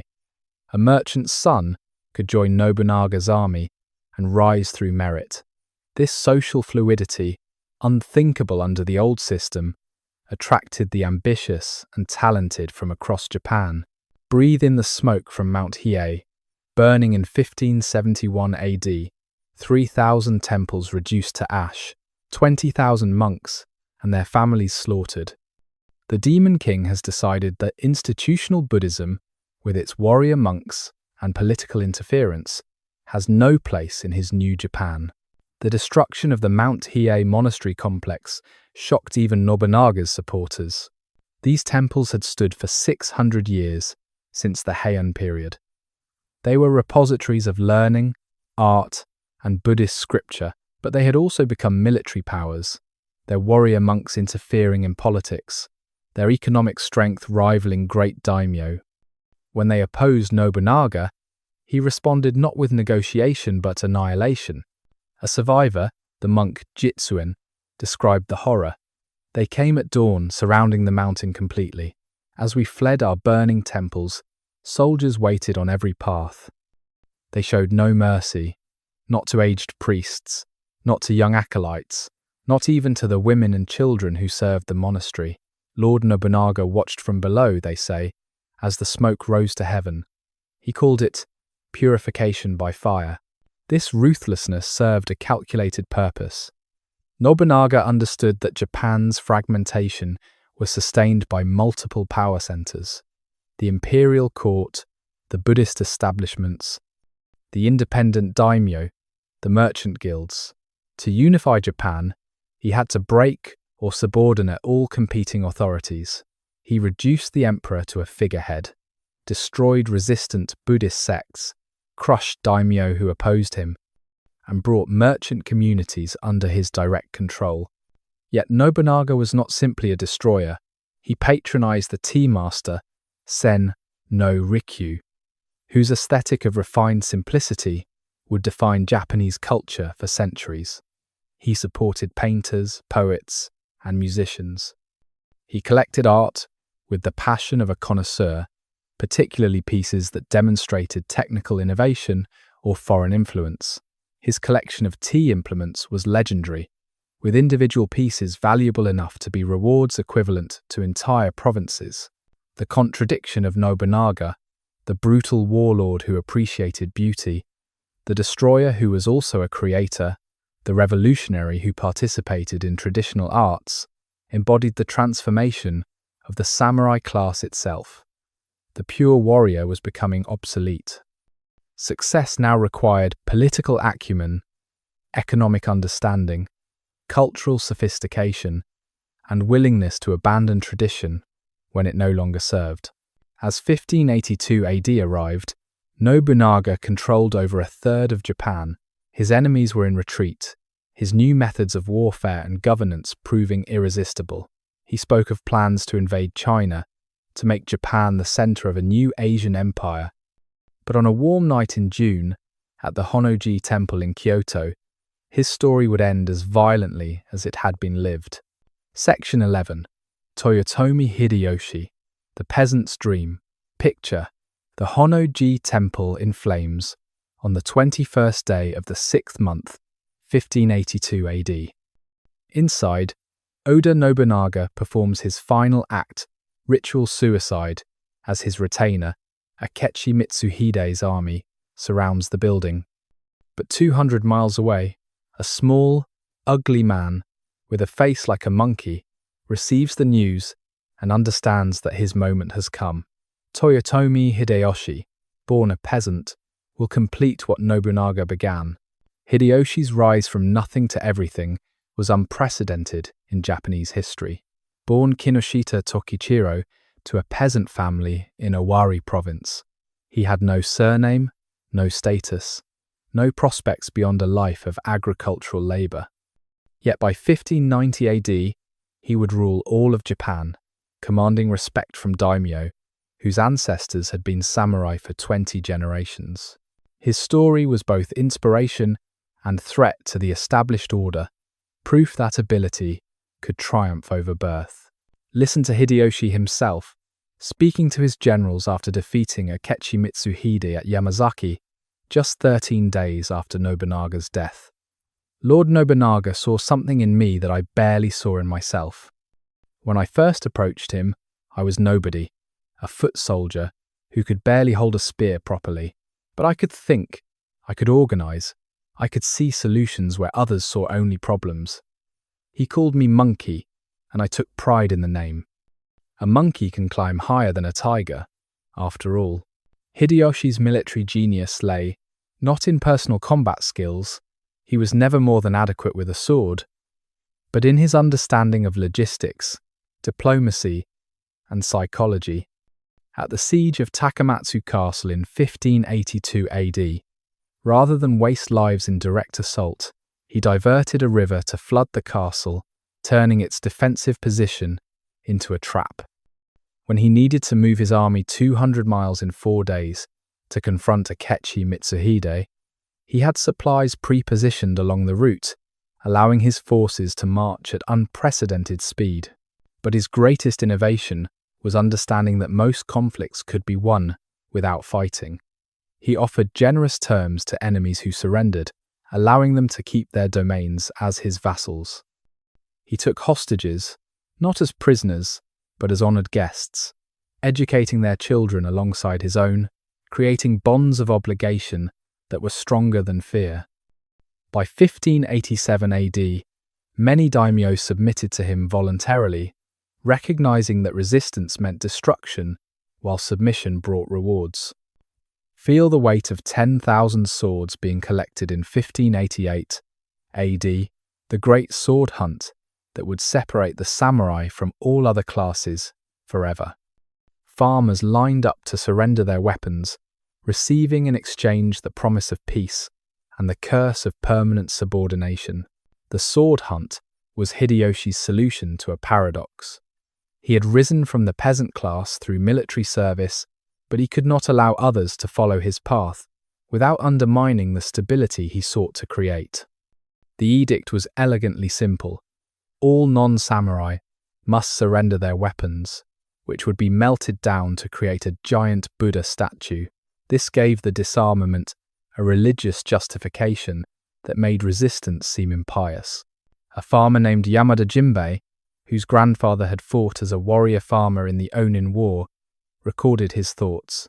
They came to our village with documents bearing the Taiko's seal. We had hidden our swords, thinking to resist, but what could our village do against an army? I surrendered my grandfather's blade, the one he had carried at Kyoto. They gave me a paper saying I had contributed to the Buddha's construction.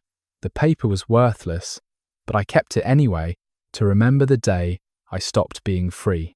The separation edict that followed, formally dividing society into rigid classes, samurai, farmers, artisans, and merchants, transformed Japan's social structure. Movement between classes became illegal. A farmer's son would always be a farmer, a samurai's son always a samurai. This froze the social mobility that had characterized the Sengoku period, creating a stability that would last for 2.5 centuries, but also containing the seeds of its own eventual destruction. Yet Hideyoshi himself remained fascinated by the culture he could never truly enter. He became obsessed with the tea ceremony, studying under Sen no Rikyu, the greatest tea master of the age. Picture the scene in 1587 AD when Hideyoshi held the Grand Kitano tea ceremony, inviting everyone in Japan, regardless of class, to attend. For 10 days, in hundreds of temporary tea houses, peasants and princes participated in the same ritual, a momentary dissolution of the barriers Hideyoshi himself was strengthening.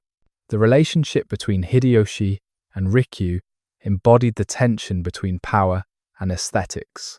Hideyoshi built a golden tea room, portable and ostentatious, that violated every principle of wabi-sabi, the aesthetic of refined poverty that Rikyu championed. When Rikyu subtly criticized this vulgarity, Hideyoshi ordered him to commit suicide. The tea master's death in 1591 AD sent a clear message. Even cultural masters must submit to political authority. Listen to the sound of hammering and sawing as Osaka Castle rises in 1583 AD, the largest fortress Japan has ever seen. Its walls are so thick that cannonballs would bounce off them. Its storehouses could feed an army for years, its golden decorations visible for miles, proclaiming that a peasant's son has become the most powerful man in Japanese history.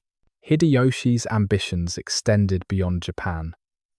In 1592 AD, he launched an invasion of Korea, intending it as the first step toward conquering China and creating a Japan-centered Asian empire. The initial invasion involved over 150,000 samurai, the largest overseas military expedition in Japanese history.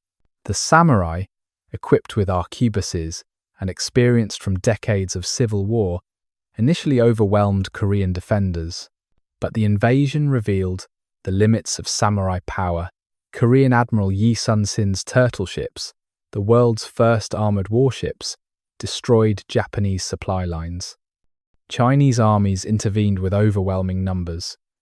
Korean guerrillas, defending their homeland, harassed Japanese forces constantly. Most significantly, the samurai discovered that their martial culture, so effective in Japan, did not translate to conquering foreign populations who had no reason to accept samurai authority. A samurai, named Kato Kiyomasa, who led the invasion's northern thrust, wrote home, "Korea is not like Japan. When we defeat their armies, the people do not submit. They flee to mountains and continue fighting. Their Confucian scholars would rather die than serve us. We burn their villages, but they rebuild. We are trying to hold water in our fists." The Korean invasions, ultimately failing by 1598 AD, drained Japan's resources and revealed that the samurai, for all their martial prowess, could not simply impose their will beyond Japan's shores. The expeditions did bring back Korean potters and printing technology, contributing to Japanese culture, but at enormous cost in lives and wealth. Hideyoshi's dream of Asian conquest died with him in 1598 AD, leaving his infant son as heir, and Japan once again facing succession crisis. Section 12. Tokugawa Ieyasu, the patient architect, stand on the field at Sekigahara on the morning of October 21st, 1600 AD. The fog is so thick that armies cannot see each other, though they stand only hundreds of yards apart. 170,000 warriors wait for the mist to clear, knowing that this day will determine Japan's future for centuries. At the eastern position stands Tokugawa Ieyasu, 77 years old, patient as stone, about to claim the prize he has waited his entire life to grasp. Tokugawa Ieyasu was the tortoise to Nobunaga's hawk and Hideyoshi's monkey. When Nobunaga had been revolutionary and Hideyoshi meteoric, Ieyasu was methodical, careful, inexorable. He had served both men loyally, learned from both, outlived both. His motto, recorded by his descendants, was, "The strong pine lives long by bending with the storm, not fighting it." This patience would create the most enduring government in Japanese history. Consider Ieyasu's life before Sekigahara. As a child, he had been a hostage, first of the Oda, then of the Imagawa. He learned early that survival required suppressing emotion, reading others while revealing nothing. When Nobunaga ordered him to kill his own wife and force his son to commit suicide, suspected of plotting with the Takeda, Ieyasu complied without protest, understanding that defiance meant death, while compliance meant continued opportunity. The coalition that faced Ieyasu at Sekigahara was formidable. Ishida, Mitsunari, defending the claim of Hideyoshi's young son, had assembled the Western army from daimyo who feared Ieyasu's growing power. On paper, Mitsunari's forces were larger, his position stronger, but Ieyasu had spent years cultivating relationships, making promises, understanding the ambitions and fears of every significant daimyo. He knew that battles were won through politics as much as swords. Picture the moment when the fog lifted and the battle began. For hours, the outcome remained uncertain. Then, Kobayakawa Hideaki, commanding 15,000 troops on Mitsunari's side, received a signal from Ieyasu. The night before, Ieyasu had sent a secret message. "Join me and be confirmed in your domains. Oppose me and be destroyed." Hideaki's forces turned on their allies, attacking Mitsunari's flank. Within minutes, other commanders who had made similar bargains also switched sides. The Western army dissolved into chaos. Hear the sound of 10,000 warriors fleeing the field, their loyalty evaporating like morning dew. Some throw away their armor to run faster. Others kneel in surrender. The careful political architecture Ieyasu has built over decades manifests in this moment of absolute victory. Mitsunari's execution marked not just the end of opposition, but the beginning of a new concept of loyalty. Ieyasu distinguished between Fudai daimyo, those who had supported him before Sekigahara, and Tozama daimyo, those who submitted after. The Fudai received domains near the capital, positions in government, trust. The Tozama were given distant domains, watched constantly, excluded from power. This system of graduated trust would maintain Tokugawa supremacy for 2.5 centuries. The establishment of the Tokugawa shogunate in 1603 AD represented the culmination of everything learned during the unification period. Ieyasu took Nobunaga's ruthlessness but tempered it with pragmatism. He adopted Hideyoshi's class separation but refined it into an elaborate system of social control. Most importantly, he created mechanisms to perpetuate his system beyond his own death, something neither predecessor had achieved. The Sankin Kotai system, formalized by Ieyasu's successors but begun under his rule, required all daimyo to maintain residences in Edo and spend alternate years there. When daimyo returned to their domains, their families remained in Edo as permanent hostages. This system drained daimyo resources, as maintaining 2 residences and travelling with large retinues was enormously expensive. It also prevented plotting, as daimyo were constantly observed and separated from their power bases. Listen to the daimyo Date Masamune describing the system to his son. "We are birds in a golden cage. The bars are made of obligation, not iron, but they hold us just as firmly. We maintain our dignity, our ceremonies, our pride, but we are not free. The Tokugawa have discovered something more powerful than military force, a system that makes rebellion not just dangerous, but literally unthinkable." Ieyasu's approach to foreign influence was equally calculated. Initially tolerant of Christianity, he turned against it when he realized it represented an authority outside his control.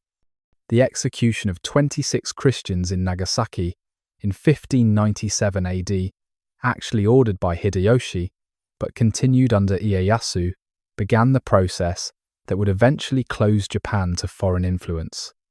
Ieyasu understood that foreign ideas, like foreign weapons, could destabilize the delicate balance he was creating. Picture Edo in 1615 AD, transformed from a fishing village to Japan's political center.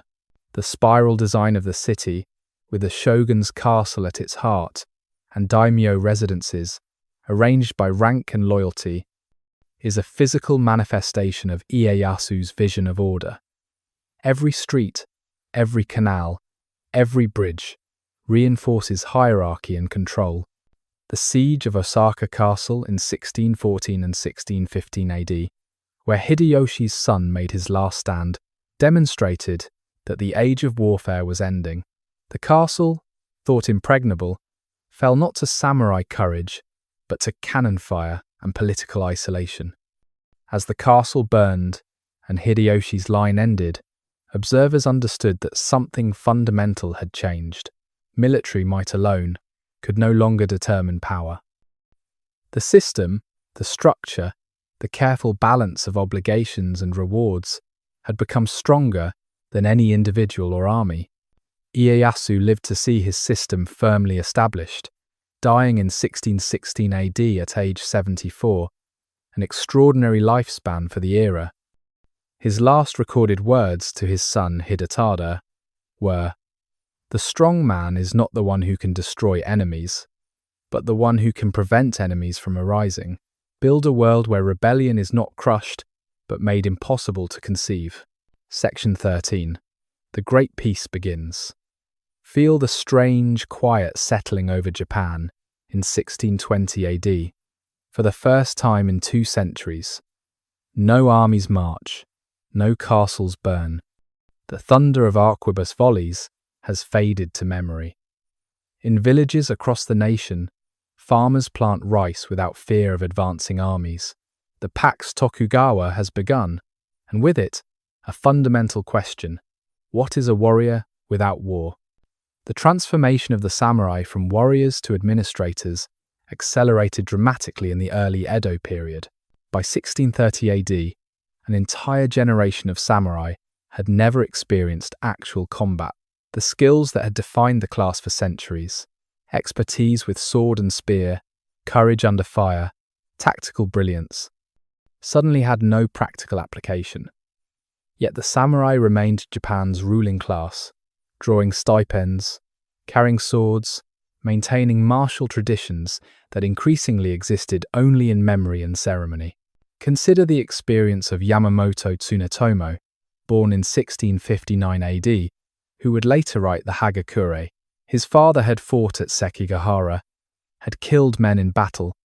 Tsunetomo spent his entire career managing agricultural assessments and investigating minor crimes. He practiced swordsmanship daily, but never drew his blade in anger. His martial training became a spiritual discipline rather than practical preparation, a way of maintaining samurai identity in a world that no longer needed warriors. The bureaucratization of the samurai class was systematic and deliberate. The Tokugawa government created endless administrative positions: inspectors of religious affairs, supervisors of public works, magistrates for civil and criminal cases, censors for literature and theatre. A samurai named Honda Masazumi described his daily routine in 1635 AD. "I rise at dawn for sword practice, maintaining the forms my grandfather taught. Then I spend 10 hours reviewing tax documents, hearing petitions, copying regulations. I am a warrior who fights only with brush and paper." The education of samurai children changed to reflect new realities. While martial arts remained part of the curriculum, literacy became essential. The Confucian classics replaced military strategies as primary texts. Samurai schools taught calligraphy, poetry, accounting, and law, alongside swordsmanship. The bun and bu ideal, literature and martial arts, shifted heavily toward bun. A young samurai who could compose elegant poetry might advance further than one who excelled only at combat techniques. Listen to the sound of wooden swords clacking in morning practice, a ritual maintained with religious devotion. Though its practitioners know they will never face real combat, the movements become more stylized, more perfect, more removed from the brutal realities that created them. The economic situation of the samurai became increasingly precarious. They received fixed stipends paid in rice, but the money economy was growing and rice prices fluctuated. Many samurai found themselves in debt to merchants they officially despised.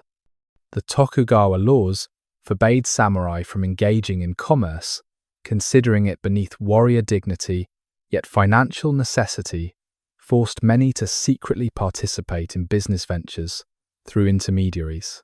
A document from 1642 AD describes a meeting of samurai retainers. We discussed how to maintain appearances on our inadequate stipends.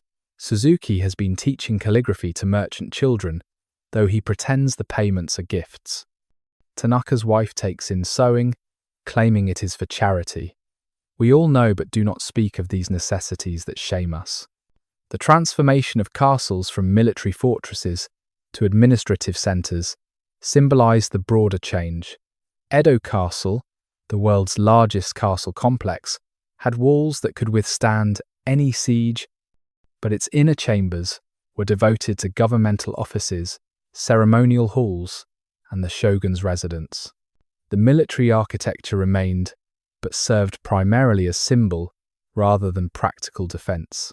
Castle towns evolved from warrior camps to commercial centres where merchants often lived better than samurai. Yet the samurai maintained elaborate martial rituals that preserved their distinct identity.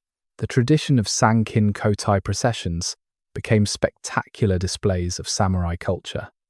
When a daimyo travelled to or from Edo, his retinue might include thousands of samurai in full armour, carrying weapons they would never use, performing a kind of military theatre that reminded everyone of the violence underlying social order.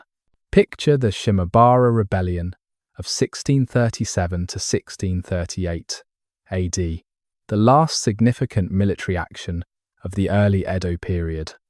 Christian peasants and masterless samurai rose against religious persecution and economic oppression.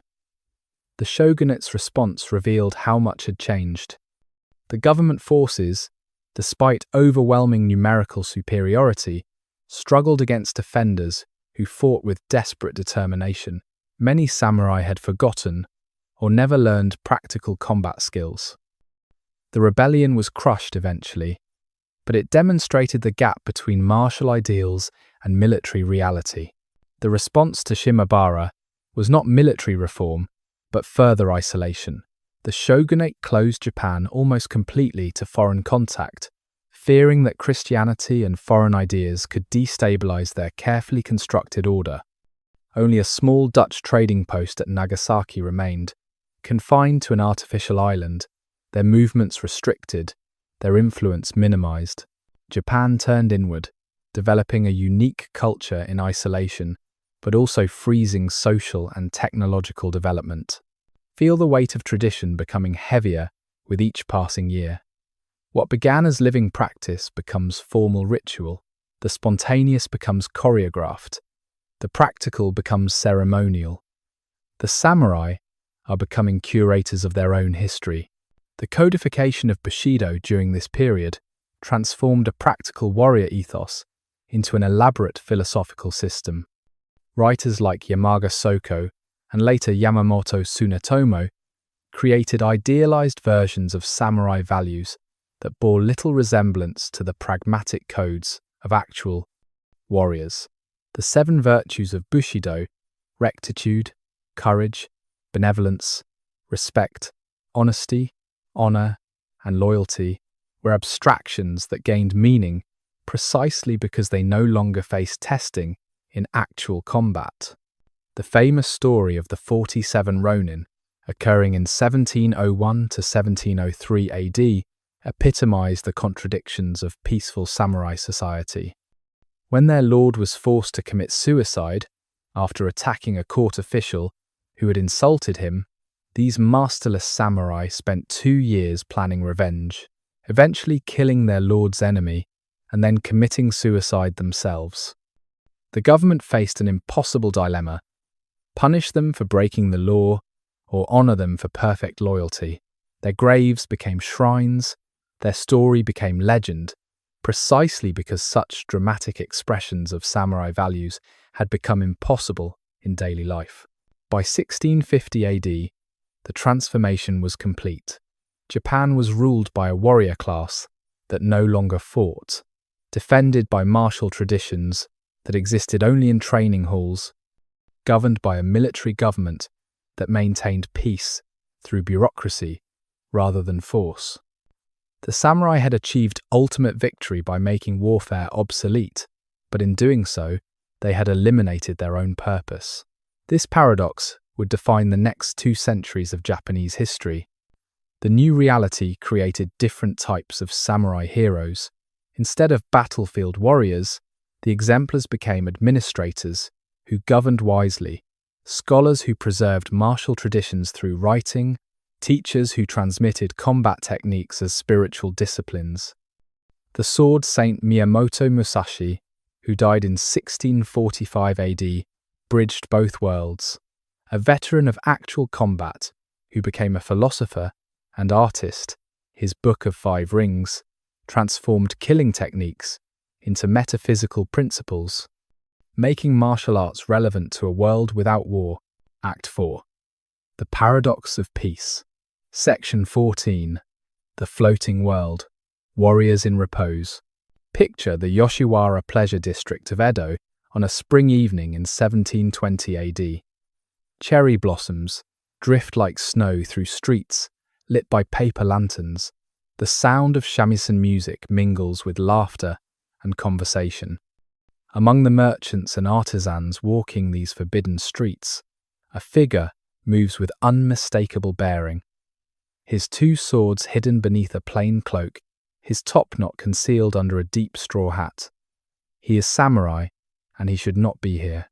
The Genroku period, from 1688 to 1704 AD, marked the flowering of urban culture that the government called ukiyo, the floating world, a realm of pleasure, entertainment, and aesthetic sophistication that officially did not exist for the samurai class. Yet it was precisely this world that drew warriors like moths to flame, offering everything their regulated lives forbade: spontaneity, sensuality, freedom from the crushing weight of obligation and hierarchy. Consider the samurai Yamada Sadaharu, whose actual visit to the Yoshiwara was recorded in the diary of the courtesan Segawa.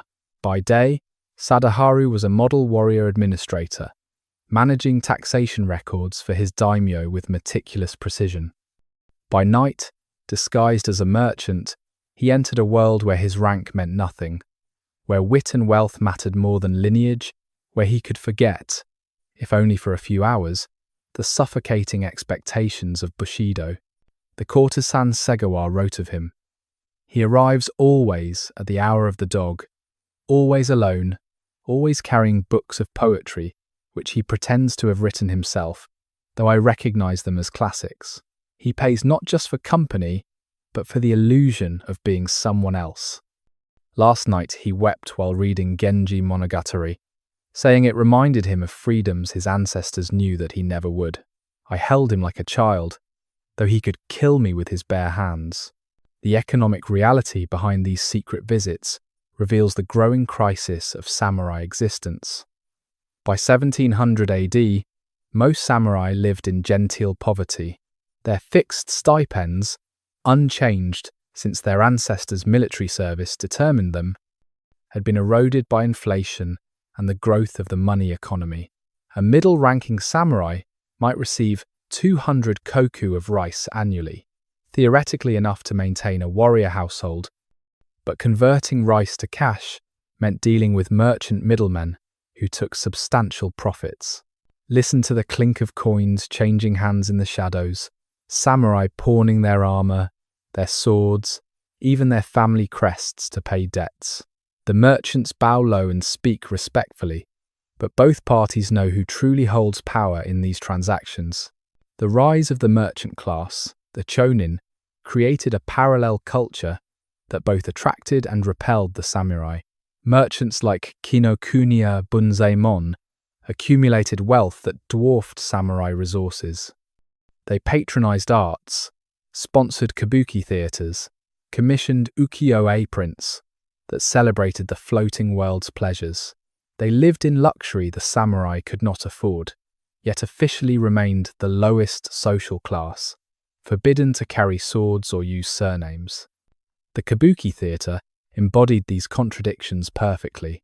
The Tokugawa government banned samurai from attending, considering the dramatic performances corrupting to warrior dignity. Yet samurai regularly attended in disguise, drawn to plays that often depicted idealized versions of themselves. The most popular plays were Sewamono, domestic dramas, and Jidaimono, historical pieces featuring noble samurai sacrificing everything for honor. Warriors watched actors, many from the despised classes, portraying samurai virtues more perfectly than actual samurai could achieve. Picture the actor Ichikawa Danjuro performing the role of a samurai hero in 1715 AD. His stylized poses, called frozen moments of dramatic intensity, captured an idealized warrior masculinity that actual samurai, spending their days copying documents, could never embody. The makeup, the costumes, the choreographed sword fights, all created a fantasy of samurai life more vivid than reality. The audience, including disguised samurai, wept at death scenes, cheered acts of loyalty, lost themselves in dreams of meaningful action. The pleasure quarters offered different escapes. The courtesans of the Yoshiwara were not simple prostitutes, but highly educated entertainers trained in poetry, music, and conversation. The Taiyu, the highest rank, were cultural arbiters whose approval could establish reputations. They chose their clients, set their prices, maintained salons where merchants, artists, and disguised samurai mingled as equals. In their chambers, the rigid hierarchies of Tokugawa society temporarily dissolved. Breathe in the incense that perfumes these rooms, mixing with tobacco smoke and the scent of camellia oil in women's hair. Here, a samurai can speak freely, laugh without restraint, forget the weight of his swords and what they represent. The artist Kitagawa Utamaro captured this world in his prints, showing not just beautiful women, but the entire floating world culture. The tea houses, where assignations were arranged, the festivals where classes mingled, the private moments where masks, literal and metaphorical, were removed. His portraits of courtesans became so popular that samurai wives secretly collected them, fascinated by these women who lived outside conventional restrictions. Yet the floating world also sharpened samurai anxieties about their relevance. In the pleasure quarters, successful merchants commanded more respect than impoverished warriors. Cultural sophistication, wit, and aesthetic sensibility mattered more than martial prowess. A samurai who could quote Chinese military classics, but not contemporary poetry, was considered boorish. The very qualities that defined samurai identity became liabilities in this new social space. The government's response revealed its own contradictions. Officially, the floating world was condemned, its values antithetical to proper order. The Tokugawa issued regular edicts restricting luxury, regulating entertainment, forbidding samurai from entering pleasure quarters. Yet these edicts were rarely enforced strictly. The authorities understood that the floating world served as a pressure valve, allowing people to temporarily escape rigid social restrictions without actually challenging them. A government censor named Matsudaira Sadanobu wrote privately in 1790 AD, "We condemn the ukiyo publicly while acknowledging privately that without it, the tensions in our society might explode. Better that a samurai secretly visits courtesans than openly rebels against his poverty. Better that merchants flaunt wealth in pleasure quarters than challenge their political powerlessness. The floating world preserves order by providing disorder's illusion." Section 15. The 47 Ronin, Honor's Last Stand. Snow falls steadily on the 14th day of the 12th month, 1702 AD. Through the white silence of early morning, 47 figures move through Edo's streets, their footsteps muffled, their faces hidden beneath wide straw hats. They carry ladders, ropes, and weapons concealed beneath winter cloaks. After 2 years of patient deception, The 47 Ronin are about to create the most celebrated and controversial act in samurai history. The story began in 1701 AD, when Asano Naganori, lord of Ako domain, attacked Kira Yoshinaka within Edo Castle's corridors.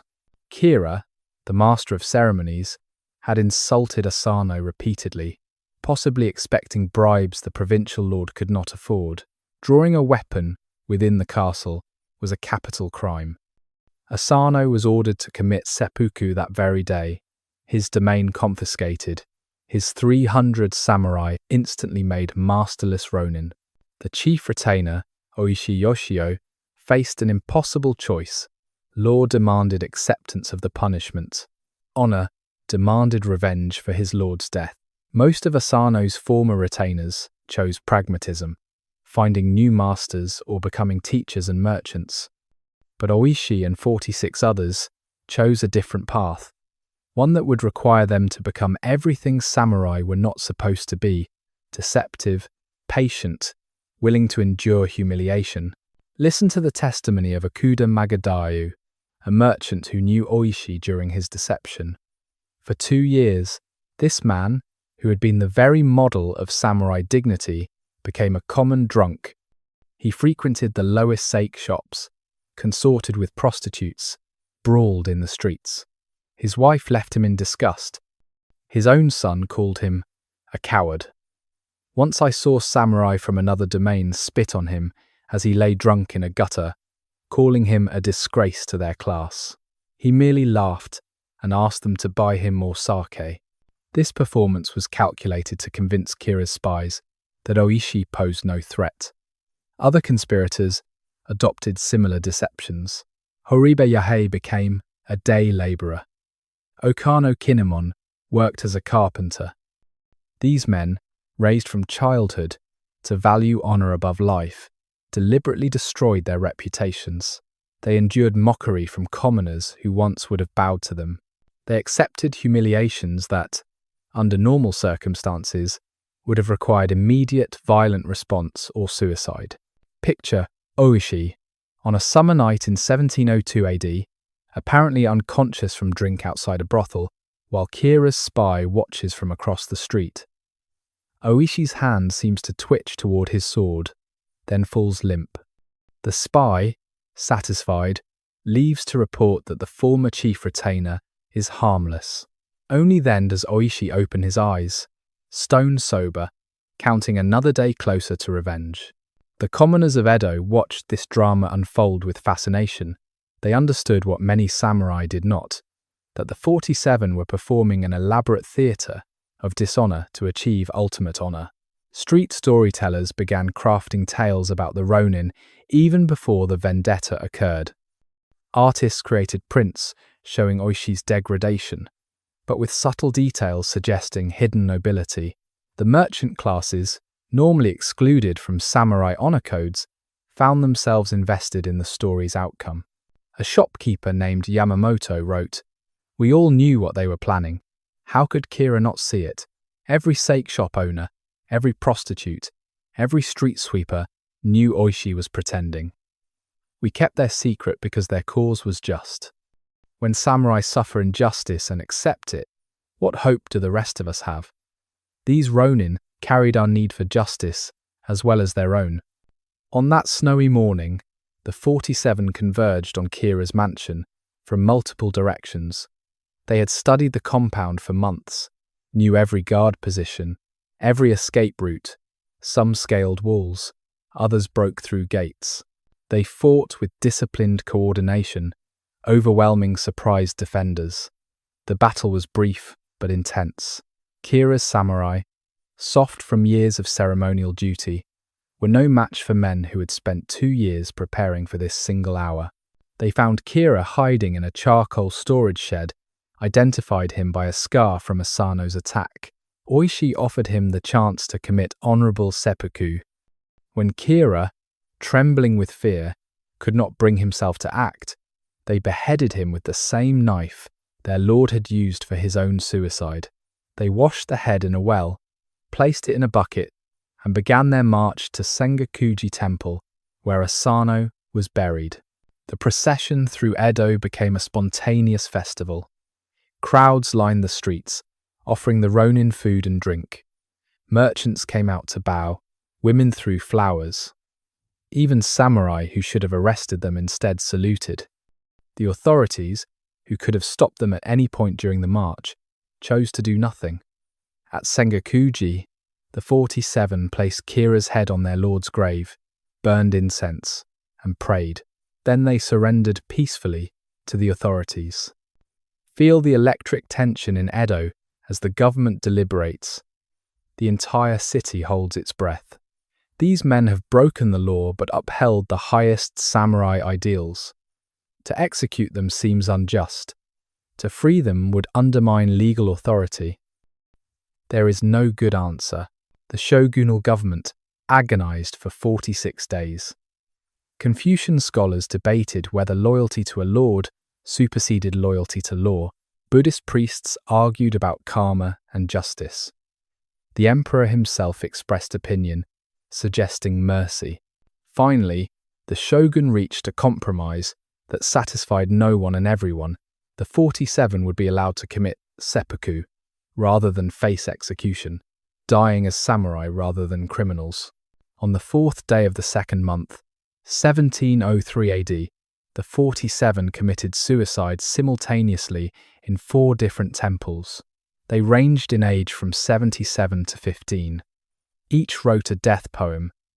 Oshi's read, "More precious than life is the honor we restore in death." Their graves at Sengakuji immediately became a pilgrimage site. Within months, their story was adapted for puppet theatre and kabuki, though the government banned performances for supposedly encouraging vendetta. The controversy continues to this day. Were the 47 heroes who embodied samurai values, or criminals who undermined social order? The government's ambivalence reflected a deeper contradiction in Tokugawa society. The same warrior values that legitimized samurai rule, loyalty, courage, honor, became dangerous when actually practiced. The 47 proved that true Bushido was incompatible with bureaucratic peace. Their deaths marked not a triumph, but an endpoint, the last time samurai values would be expressed so purely and tragically. Section 16. The Scholar Warrior, Bushido Codified. In a small house in Edo, the year 1716 AD, an aging samurai named Yamamoto Tsunetomo sits with brush and paper, writing by candlelight. He has spent 10 years in retirement, following his lord's death, forbidden by law from following him in junshi, ritual suicide. Unable to die as a warrior, he writes about warrior death, creating in the Hagakure a vision of Bushido so pure it could never actually be lived. The intellectual transformation of Bushido during the Edo period represents one of history's strangest phenomena, a warrior code achieving its most elaborate philosophical development, precisely when warriors no longer fought. Scholars who had never drawn a sword in anger wrote treatises on martial valor. Samurai, who spent their lives managing agricultural records, developed elaborate theories about combat psychology. The way of the warrior became increasingly abstract as its practical application became increasingly impossible. Yamaga Soko, exiled to Akko domain in 1666 AD for criticizing the government, exemplified this scholarly warrior tradition. His Way of the Samurai argued that warriors justified their existence, not through military service but through moral exemplarity. Since samurai no longer fought, they must become paragons of virtue, models of behavior for all classes. Their stipends were not payment for military service, but support for maintaining ethical standards that preserved social harmony. Consider Soko's daily routine in exile. Morning meditation, followed by sword practice, then 8 hours writing philosophical treatises, teaching local samurai, Chinese classics, and military strategy they would never use. His students included Oishi Yoshio, who would lead the 47 Ronin.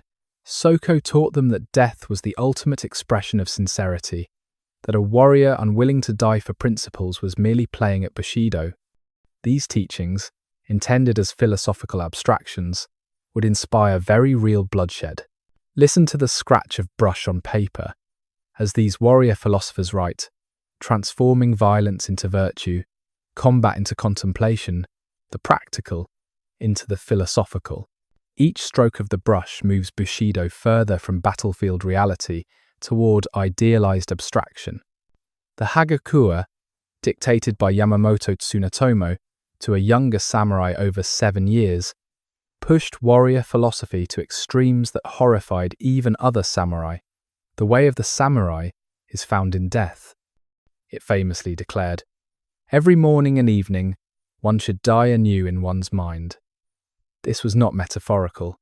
Tsunetomo argued that samurai should live in constant readiness for death, making every decision as if it were their last, accepting mortality so completely that life became meaningless, except as opportunity for honorable death.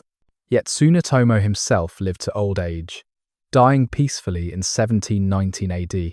His most famous teachings about death were delivered from comfortable retirement. This paradox pervaded all Edo period Bushido philosophy. The most eloquent advocates for warrior values were scholars who never fought. The most elaborate codes of combat honor were written during profound peace. The most passionate calls for martial sacrifice came from men who faced no danger greater than paper cuts.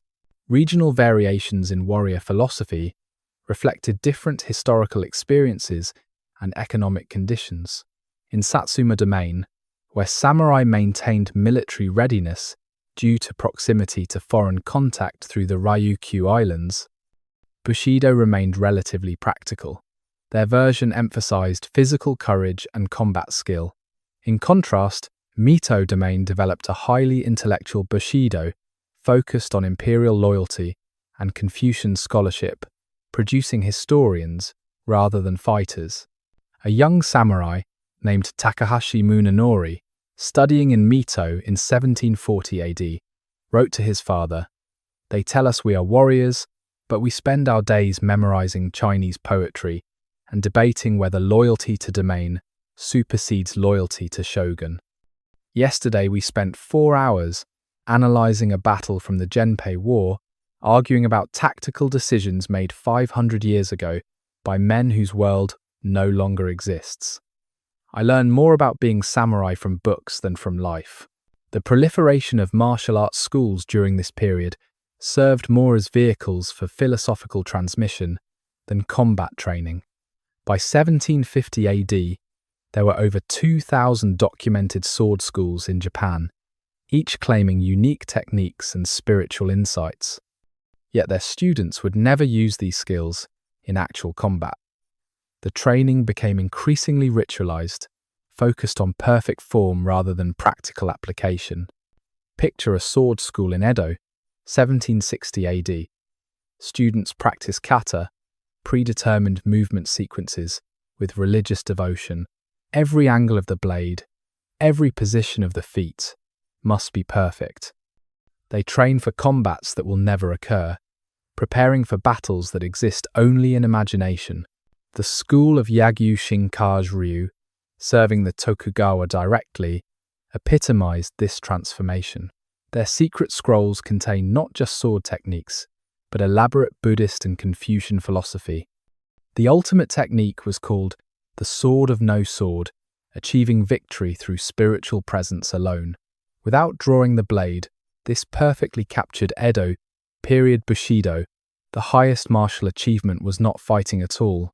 The influence of Neo-Confucianism, particularly the teachings of Zhu Xi, as interpreted by Japanese scholars, provided intellectual framework for Bushido philosophy. Concepts like eri, universal principle, and ki, material force, were applied to martial arts. Sword techniques became expressions of cosmic harmony. Combat psychology was explained through balance of yin and yang. Chinese philosophical abstractions were mapped onto Japanese martial traditions, creating hybrid teachings that would have puzzled both Confucius and the original samurai. Ogyu Sorai, writing in 1720 AD, criticized this philosophical elaboration. Ancient warriors knew nothing of Rin-ki. They fought because their lords commanded it. They died because surrender meant dishonor. Making Bushido into philosophy removes it from reality. We create elaborate justifications for a warrior class that no longer wars, like priests explaining miracles that no longer occur.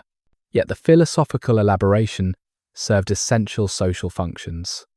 It provided meaning for a warrior class without war.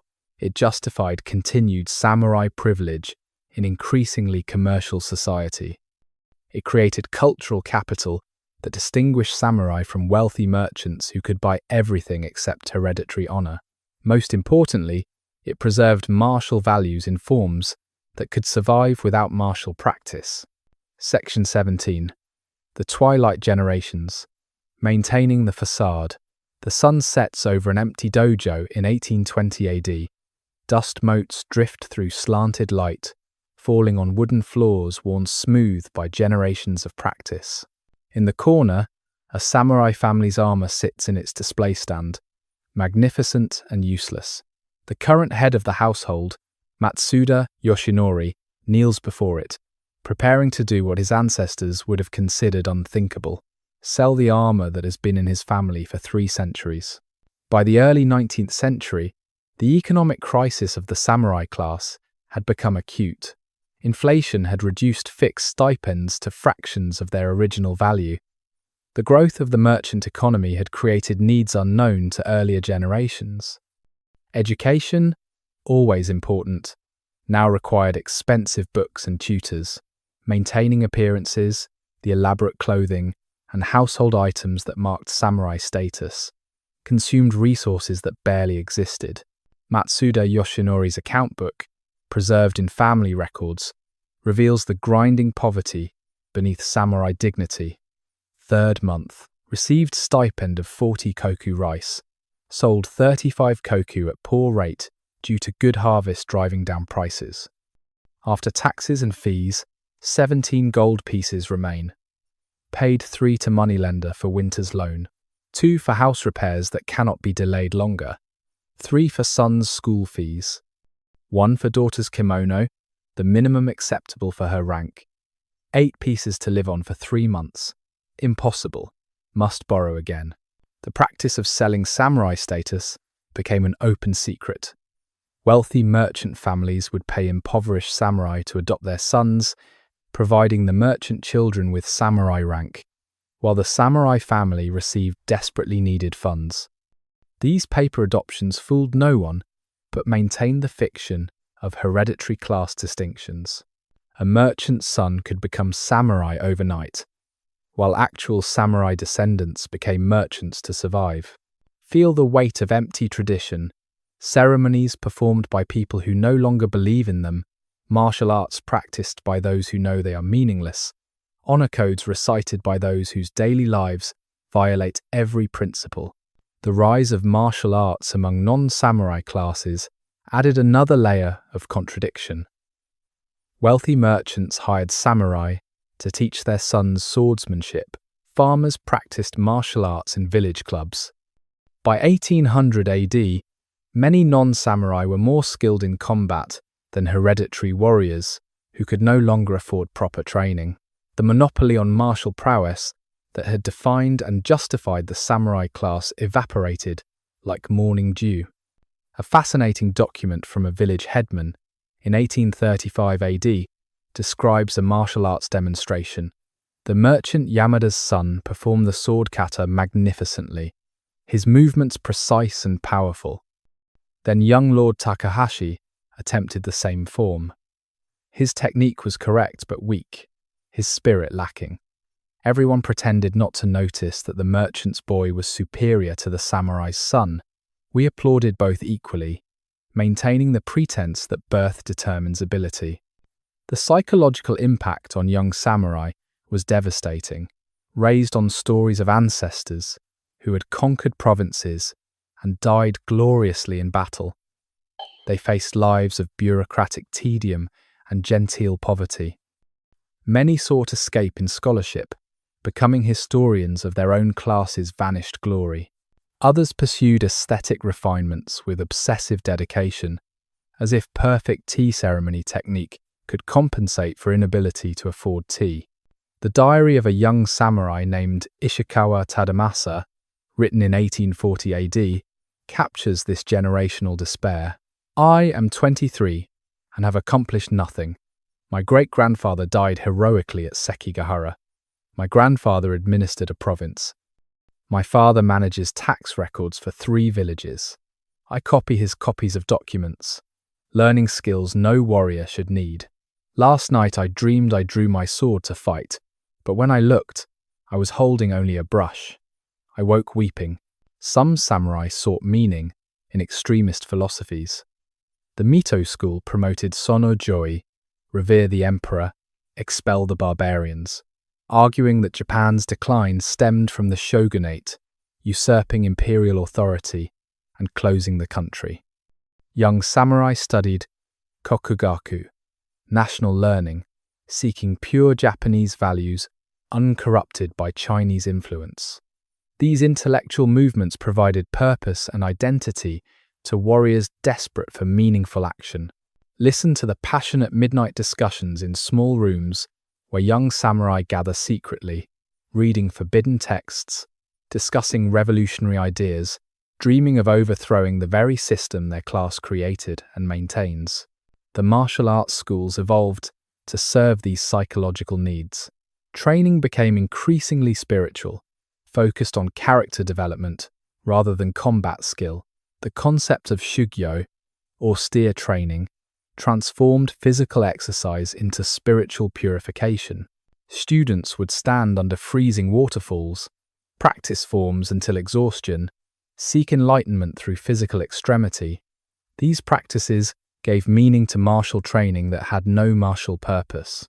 The Hokushin Itoryu school, founded by Chiba Shusaku in 1820 AD, exemplified this late Edo period evolution. Chiba simplified traditional techniques, making them accessible to more students, while adding elaborate spiritual teachings. His dojo in Edo attracted thousands of students, many non-samurai, who sought not combat skill, but personal transformation through martial discipline. The sword became a tool for cutting through illusion to reach enlightenment, a Buddhist metaphor made literal, yet reality constantly intruded on these spiritual aspirations. Samurai still carried 2 swords, symbols of authority they could not exercise. They still claimed superiority over merchants who controlled the economy. They still performed elaborate ceremonies of loyalty to lords who paid them in increasingly worthless rice. The entire structure of Tokugawa society depended on maintaining these fictions, even as everyone recognized them as fictions. A government minister, writing privately in 1845 AD, observed, "We are actors in a play that has run too long. The audience no longer believes our performances, and we no longer believe them ourselves. Yet we continue acting because no one knows how to end the performance without the theatre collapsing. The samurai maintain their pretense of being warriors. The merchants pretend to respect them. The farmers pretend to need their protection. All of society participates in this elaborate deception, knowing it cannot last but unable to imagine what comes next." The arrival of Commodore Perry's black ships in 1853 AD would shatter these pretenses forever. But even before that cosmic disruption, the samurai class had become a hollow shell, maintaining elaborate external forms, while the substance had long since evaporated. They were warriors who did not fight, rulers who did not rule, an aristocracy defined by privileges they could not afford and responsibilities they could not fulfill. The tragedy was not that the samurai class would soon end, but that it had ended long before, continuing only as elaborate theatre, beautiful and meaningless, as autumn leaves clinging to dead branches, waiting for the wind that would finally sweep them away. The way of the warrior had become the way of the actor, performing ancient roles for an audience that watched out of habit rather than belief, everyone waiting for a finale that was 2 centuries overdue. Act 5. The Final Transformation. Section 18. The Black Ships. Ancient Pride meets Modern Reality. Stand on the beach at Uraga Harbour on the 8th day of the 7th month, 1853 AD. The morning mist parts to reveal 4 black vessels, unlike anything Japanese eyes have ever witnessed. They move without sails, black smoke pouring from their stacks, their hulls made of iron that should not float. Commodore Matthew Perry's fleet has arrived, and with it, the end of everything the samurai have known for 2.5 centuries. The first samurai to see the American ships was a coastal guard named Nakajima Saborosuke, whose domain included watching for foreign vessels. His report, preserved in government archives, captures the cosmic shock of that moment. 4 black dragons emerged from the mist, breathing smoke and fire. They moved against the wind, impossible for any ship. Their sides were metal, impervious to arrows or bullets. They carried cannons larger than any we possess. I counted 64 guns on the largest ship alone. My hands shook as I wrote my report. Our ancestors' ways of war became obsolete in a single morning. The psychological impact on the samurai class was immediate and devastating. For 2 centuries, they had been told Japan was divinely protected, that their martial traditions were superior to all others, that the country's isolation preserved purity and strength. Now foreign barbarians had sailed into Japanese waters with impunity, possessing technology that made samurai weapons look like children's toys. The government's response revealed its helplessness. They asked Perry to leave and return next year, hoping to buy time to find answers that did not exist. Picture the emergency council meetings in Edo Castle, where the shogunate's highest officials debated response. Some advocated immediate war, invoking samurai honor and the spirit of the divine wind that had destroyed the Mongols. Others recognized the futility of wooden ships and swords against steam-powered ironclads. The debate raged for days, but underneath the arguments lay a terrible recognition. The world that had created and sustained the samurai no longer existed. A senior counselor named Abe Masahiro wrote privately, "We are children who have been playing with swords in a garden, believing ourselves warriors, while the real world developed weapons we cannot even comprehend. Our isolation has not preserved our strength, but ensured our weakness. The barbarians we scorned have surpassed us in every military art. What use is Bushido against cannon that can destroy a castle from beyond the range of arrows?" Listen to the sound of temple bells ringing across Japan, not in celebration, but in alarm, calling people to pray for divine intervention that will not come. The gods who sent kamikaze winds against the Mongols remain silent as American steam engines churn Japanese waters. The response of individual samurai varied wildly. Some doubled down on traditional martial training, as if perfecting sword techniques could somehow counter modern weapons. Others frantically studied Dutch learning, rangaku, trying to understand Western technology through the limited materials available from the tiny Dutch trading post. Young samurai formed extremist groups dedicated to expelling foreigners through assassination and terrorism, believing that sufficient will could overcome technological disadvantage. Consider the story of Yoshida Shoin, a young samurai intellectual who tried to stow away on Perry's ships when they returned in 1854 AD.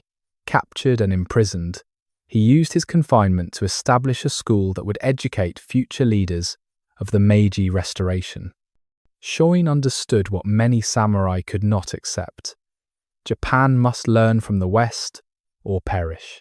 His writings from prison reveal a man torn between samurai pride and practical recognition. We must swallow our shame and become students of those we called barbarians.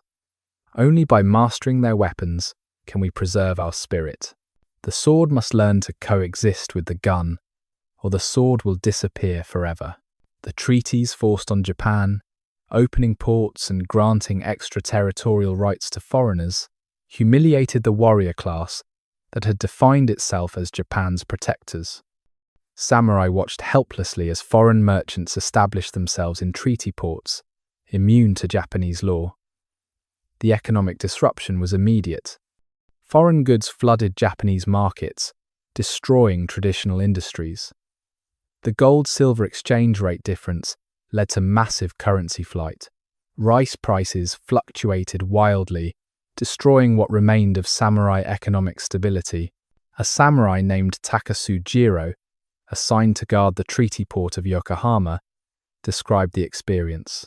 "I stand with my swords, watching foreign sailors who mock us openly, knowing we cannot touch them.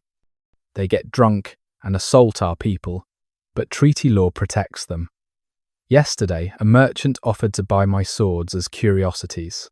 I wanted to show him their sharpness by removing his head, but I simply walked away. We are guards who cannot guard, warriors who cannot war. We are living ghosts, haunting our own country. Feel the weight of centuries crumbling like ancient paper exposed to flame. Everything that seemed permanent, the hierarchies, the isolation, the superiority of samurai culture, dissolves in the acid of modern reality. The proliferation of Sonojoi movements, revere the emperor, expel the barbarians, represented desperate attempts to restore meaning to samurai existence. Young warriors assassinated Japanese officials who cooperated with foreigners and attacked Western residents. Yet these acts of violence only demonstrated samurai irrelevance. When British warships bombarded Kagoshima in 1863 AD in retaliation for samurai killing a British merchant, the city's traditional defences crumbled in hours. The samurai learned that courage and swords meant nothing against naval artillery. The internal conflicts that erupted revealed deep generational divides within the samurai class. Older warriors, invested in the Tokugawa system that had sustained them, sought accommodation with foreign powers while maintaining traditional structures. Younger samurai, with less to lose and more to prove, embraced revolutionary ideologies that promised to restore Japanese strength through paradoxical combinations of extreme traditionalism and radical modernization. Section 19. The Meiji Restoration, Death and Rebirth. Picture the Nijo Castle in Kyoto on the 9th day of the first month, 1868 AD. In the great hall where Tokugawa Ieyasu once received the emperor's mandate to rule Japan, the last shogun, Tokugawa Yoshinobu, kneels before assembled daimyo. With infinite dignity, masking infinite humiliation, he announces the restoration of imperial rule. The Tokugawa shogunate, which has governed Japan for 265 years, dissolves with a few formal words. The samurai system that created it will not survive much longer. The Meiji Restoration was led by samurai who understood that saving Japan required destroying the samurai class. This paradox, warriors engineering their own obsolescence, created psychological tensions that reverberate through Japanese society to this day. The leaders of the Restoration, mostly young samurai from Satsuma and Choshu domains, had seen Western military power firsthand when their domains fought and lost against foreign fleets. They knew that Japan's survival required not just new weapons, but complete social transformation. Consider Okubo Toshimichi, a Satsuma samurai who became one of the Meiji government's most powerful leaders. His diary from 1870 AD reveals the anguish of dismantling the world that had created him. Today, I signed the order abolishing the Han system, eliminating the domains that have existed since ancient times. With one signature, I destroyed the foundation of samurai power, including my own family's centuries of service to Satsuma. I feel like a man burning down his ancestral home to prevent it from falling to enemies. Necessary, but each flame tears at my soul. The abolition of the class system in 1871 AD meant that farmers, merchants, and samurai were now legally equal. A merchant's son could now carry a sword if he wished, though few did. More significantly, samurai lost their exclusive right to surnames and their monopoly on government positions. The stipends that had sustained them for generations were commuted to government bonds worth a fraction of their supposed value. Within a few years, most samurai families had spent these bonds and faced genuine destitution. Hear the sound of scissors cutting through top knots in barbershops across Japan. The chonmage, that distinctive samurai hairstyle unchanged for centuries, falls to the floor in black crescents. Some men weep as they watch their identity literally cut away. The conscription edict of 1873 AD delivered the final blow to samurai military identity. Now all men, regardless of birth, owed military service. The new imperial army would be trained in Western tactics by Western advisors, using Western weapons. A farmer's son with a rifle was more valuable than a samurai with a sword. The martial class that had monopolized violence for 7 centuries became militarily irrelevant overnight. Picture the scene at the Toyama Military Academy in 1874 AD. Former samurai stand in Western-style uniforms beside sons of merchants and farmers, all learning to march in formation, to fire rifles in volleys, to obey commands given in newly invented Japanese military vocabulary, borrowed from French and German. A young officer named Yamaguchi, son of a long samurai lineage, wrote, "I wear trousers and boots instead of hakama and sandals. I carry a rifle instead of swords. I take orders from a farmer's son who outranks me. Everything my fathers would recognize as samurai has been stripped away. Yet they tell us we serve the emperor with the same loyalty our ancestors showed. The form has changed so completely that the spirit seems lost as well." The response of the samurai class varied dramatically. Some embraced the new order, recognizing that Japan's survival required modernization. These pragmatists became leaders in government, industry, and education, applying traditional samurai discipline to modern pursuits. Fukazawa Yukichi, from a low-ranking samurai family, founded Keio University and promoted Western learning with evangelical fervor. His motto, "Heaven creates no man above another," explicitly rejected the hierarchy that had defined samurai society. Others could not adapt. Suicides increased dramatically among former samurai, who could not imagine existence without their traditional identity. Secret societies formed, dedicated to overthrowing the Meiji government and restoring samurai privilege. Assassination attempts against modernizing leaders became common. The government, many of whose leaders were themselves former samurai, responded with increasing harshness, understanding that halfway measures would lead to civil war. The prohibition against wearing swords in 1876 AD provoked the strongest reaction.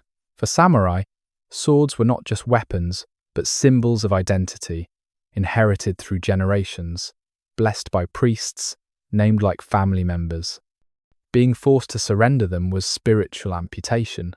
In Kumamoto, former samurai attacked the government office rather than give up their blades. The Shinpuran rebellion was crushed in hours by conscript soldiers with modern rifles, but it demonstrated the depth of samurai desperation. Feel the weight of empty scabbards at samurai sides, the phantom sensation of swords no longer there, like amputees feeling missing limbs. Some former samurai continue wearing empty scabbards, unable to adjust to their absence. The economic transformation proved equally traumatic. Former samurai, trained only in martial arts and classical Chinese literature, found themselves competing in a market economy that valued neither. Some became teachers, though the new educational system emphasized practical subjects rather than classical learning. Others attempted business ventures that usually failed due to their contempt for commerce and ignorance of market principles. Many simply disappeared into urban poverty, indistinguishable from the lower classes they had once dominated. A newspaper account from 1877 AD described a common scene. In the Asakusa district, one can hire former samurai as rickshaw pullers. These men, whose grandfathers rode horses into battle, now pull carriages for merchants they would once have scorned. They maintain perfect posture and dignity, even in this degradation, as if pulling a rickshaw were a martial art. Their pride makes their poverty more poignant. Section 20. The Satsuma Rebellion. Saigo's Lament. Dawn breaks on the 24th day of the 9th month, 1877 AD, on the slopes of Shiroyama in Kagoshima.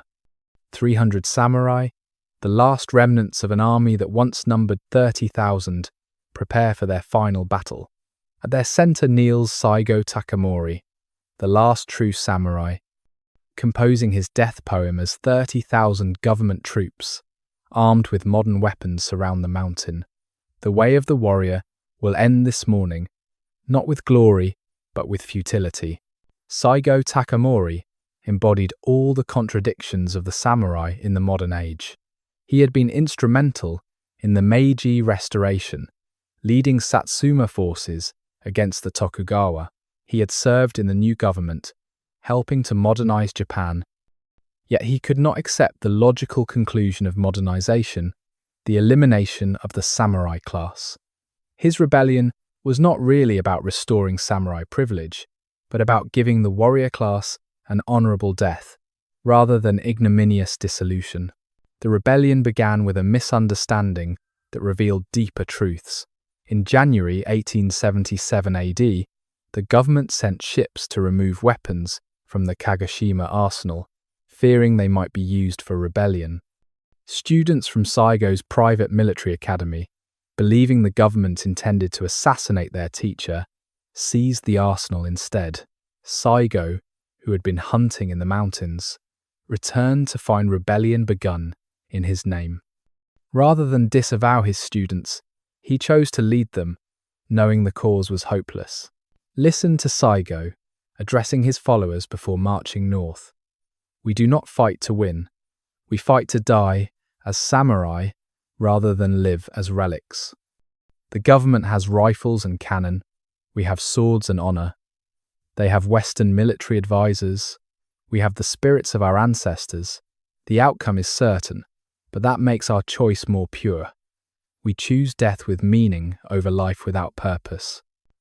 The initial successes of the rebellion shocked the government. Despite inferior weapons, Saigo's samurai defeated conscript armies through superior morale and tactical skill.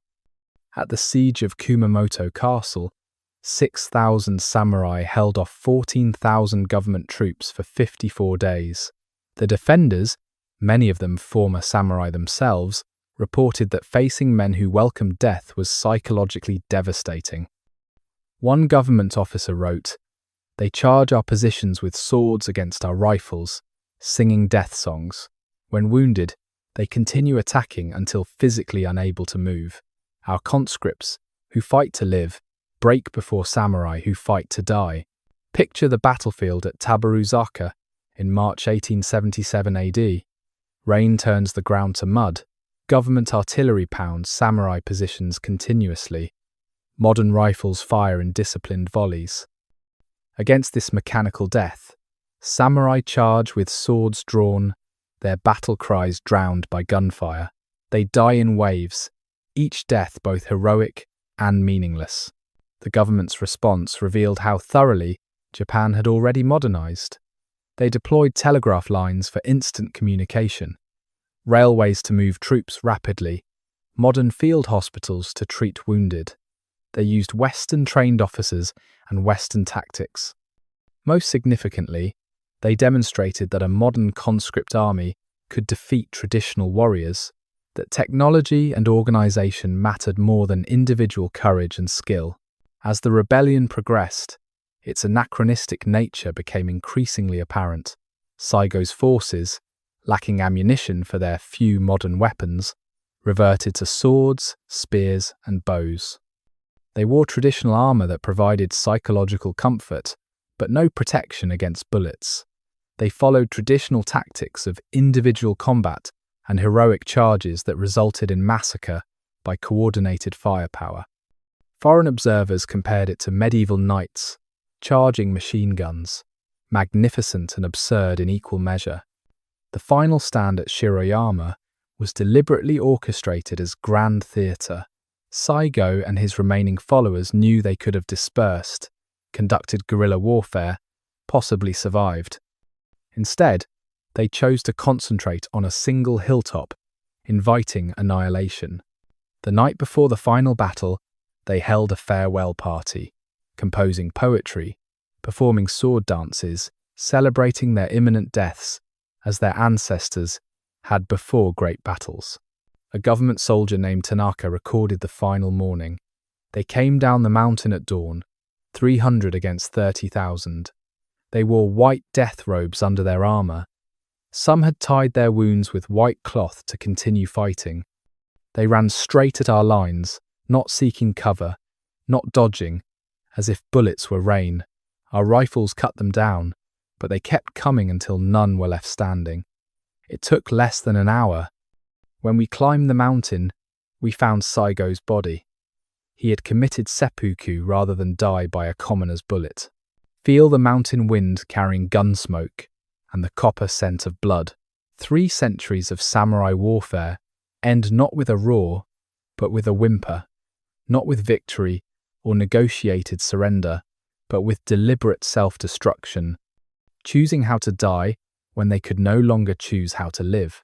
The government's treatment of Saigo after death revealed the complex emotions surrounding the samurai's end. Initially branded a traitor, he was posthumously pardoned in 1889 AD. His statue was erected in Tokyo's Ueno Park, depicting him, not in armor, but in simple robes, walking his dog. He became a symbol not of rebellion but of noble failure, of values admirable but obsolete. The very government that had killed him enshrined him as a national hero, safe in death as he had been dangerous in life. Section 21. The spirit endures. Bushido in modern form. Walk through the Yasukuni Shrine in Tokyo on a spring morning in 1900 AD. Cherry blossoms fall like snow on the paths, where visitors come to honor Japan's war dead. Among them walks a young man in a Western business suit, Yamamoto Hiroshi, grandson of a samurai, now a manager in a textile factory. He carries no swords, wears no armor, yet something in his bearing, his discipline, his devotion to duty, speaks of ancestral warriors. The samurai class is dead, but its spirit is transforming, finding new expressions in a modernizing Japan. The dissolution of the samurai class did not mean the disappearance of samurai values. Instead, Bushido underwent a remarkable transformation, evolving from a warrior code to a national ideology, from class-specific ethics to universal Japanese values. This transformation was neither natural nor inevitable, but deliberately engineered by leaders who understood that rapid modernization required ideological anchoring, traditional values. Nitobe Inazo's Bushido, The Soul of Japan, published in 1900 AD, exemplified this reinvention. Written in English for Western audiences, it presented Bushido not as a historical warrior code, but as the essence of Japanese character. Nitobe, himself from a samurai family, but educated in America and married to an American woman, created a version of Bushido that never quite existed historically, but perfectly served modern Japan's needs. Consider how Nitobe reimagined samurai values for the modern age. Loyalty to one's lord became loyalty to one's employer. Military courage became economic competitiveness. The willingness to die in battle became willingness to sacrifice for company and nation. Honor through combat became honor through productivity. The sword that took life became the discipline that built industries. This transformation was so successful that within a generation, factory workers who had never held a sword spoke of their work in samurai metaphors. Listen to the rhythmic hammering in the Yawata steelworks, Japan's first modern steel mill. Former samurai and sons of farmers work side by side, forging not swords but rails and girders for a modernizing nation. They speak of their labor as service, their factory as their domain, their industrial accidents as honorable wounds in economic warfare. The educational system became the primary vehicle for transmitting reimagined samurai values to all classes. The imperial rescript on education of 1890 AD made loyalty and filial piety the foundation of national morality. School children, regardless of ancestry, learned stories of samurai loyalty and sacrifice. They practiced martial arts not for combat, but for character building. They absorbed Bushido ethics without necessarily knowing their samurai origins. A teacher's manual from 1895 AD instructed, when teaching the 47 Ronin story, emphasized loyalty and patience, not revenge. When discussing Kusunoki Masashige, focus on devotion to the emperor, not military tactics. Transform historical samurai into moral exemplars suitable for clerks, factory workers, and farmers. Make every Japanese child feel they inherit samurai spirit, regardless of actual ancestry. The Russo-Japanese War of 1904 to 1905 AD demonstrated how successfully samurai values had been democratized. Conscript soldiers, mostly from non-samurai backgrounds, displayed the same willingness to die for emperor and country that had once characterized samurai. At the Battle of Port Arthur, Japanese infantry charged Russian machine guns with a fatalism that European observers found both admirable and disturbing. These were not hereditary warriors, but farmers' sons who had internalized warrior ethics. General Nogi Marasuke, who led the Port Arthur assault, embodied the persistence of samurai values in modern form. From a samurai family, he commanded a modern army with Western tactics, but maintained traditional spiritual practices. After losing both sons in the war, he continued serving without complaint. When Emperor Meiji died in 1912 AD, Nogi and his wife committed ritual suicide, junshi, following their lord in death, as samurai had centuries before. This act, anachronistic yet profoundly moving, reminded Japan that samurai values persisted beneath modern surfaces. Picture the modern office building of the Mitsui Corporation in 1910 AD. Salarymen in Western suits begin their day with group calisthenics, moving in perfect unison. They recite the company pledge with the same solemnity samurai once swore oaths to their lords. Their dedication to their company, their acceptance of hierarchical authority, their willingness to sacrifice personal interests for group harmony, all echo samurai traditions adapted to commercial competition. The transformation was not without critics. Some former samurai lamented that Bushido had been commercialized, its spiritual essence reduced to corporate slogans. Others argued that democratizing samurai values destroyed their meaning, that peasants and merchants play-acting at Bushido was hollow mimicry. The writer, Natsume Soseki, from a samurai family, wrote novels exploring the psychological costs of maintaining samurai values in modern contexts where they no longer fit. Yet the reimagined Bushido served Japan remarkably well during its rapid modernization. It provided ethical framework for unprecedented social change. It gave dignity to labor in factories and offices. It justified sacrifices required for national development. It distinguished Japan from other modernizing nations, providing unique identity while adopting Western technology. Most importantly, it transformed potential social chaos into disciplined transformation. The influence extended beyond Japan.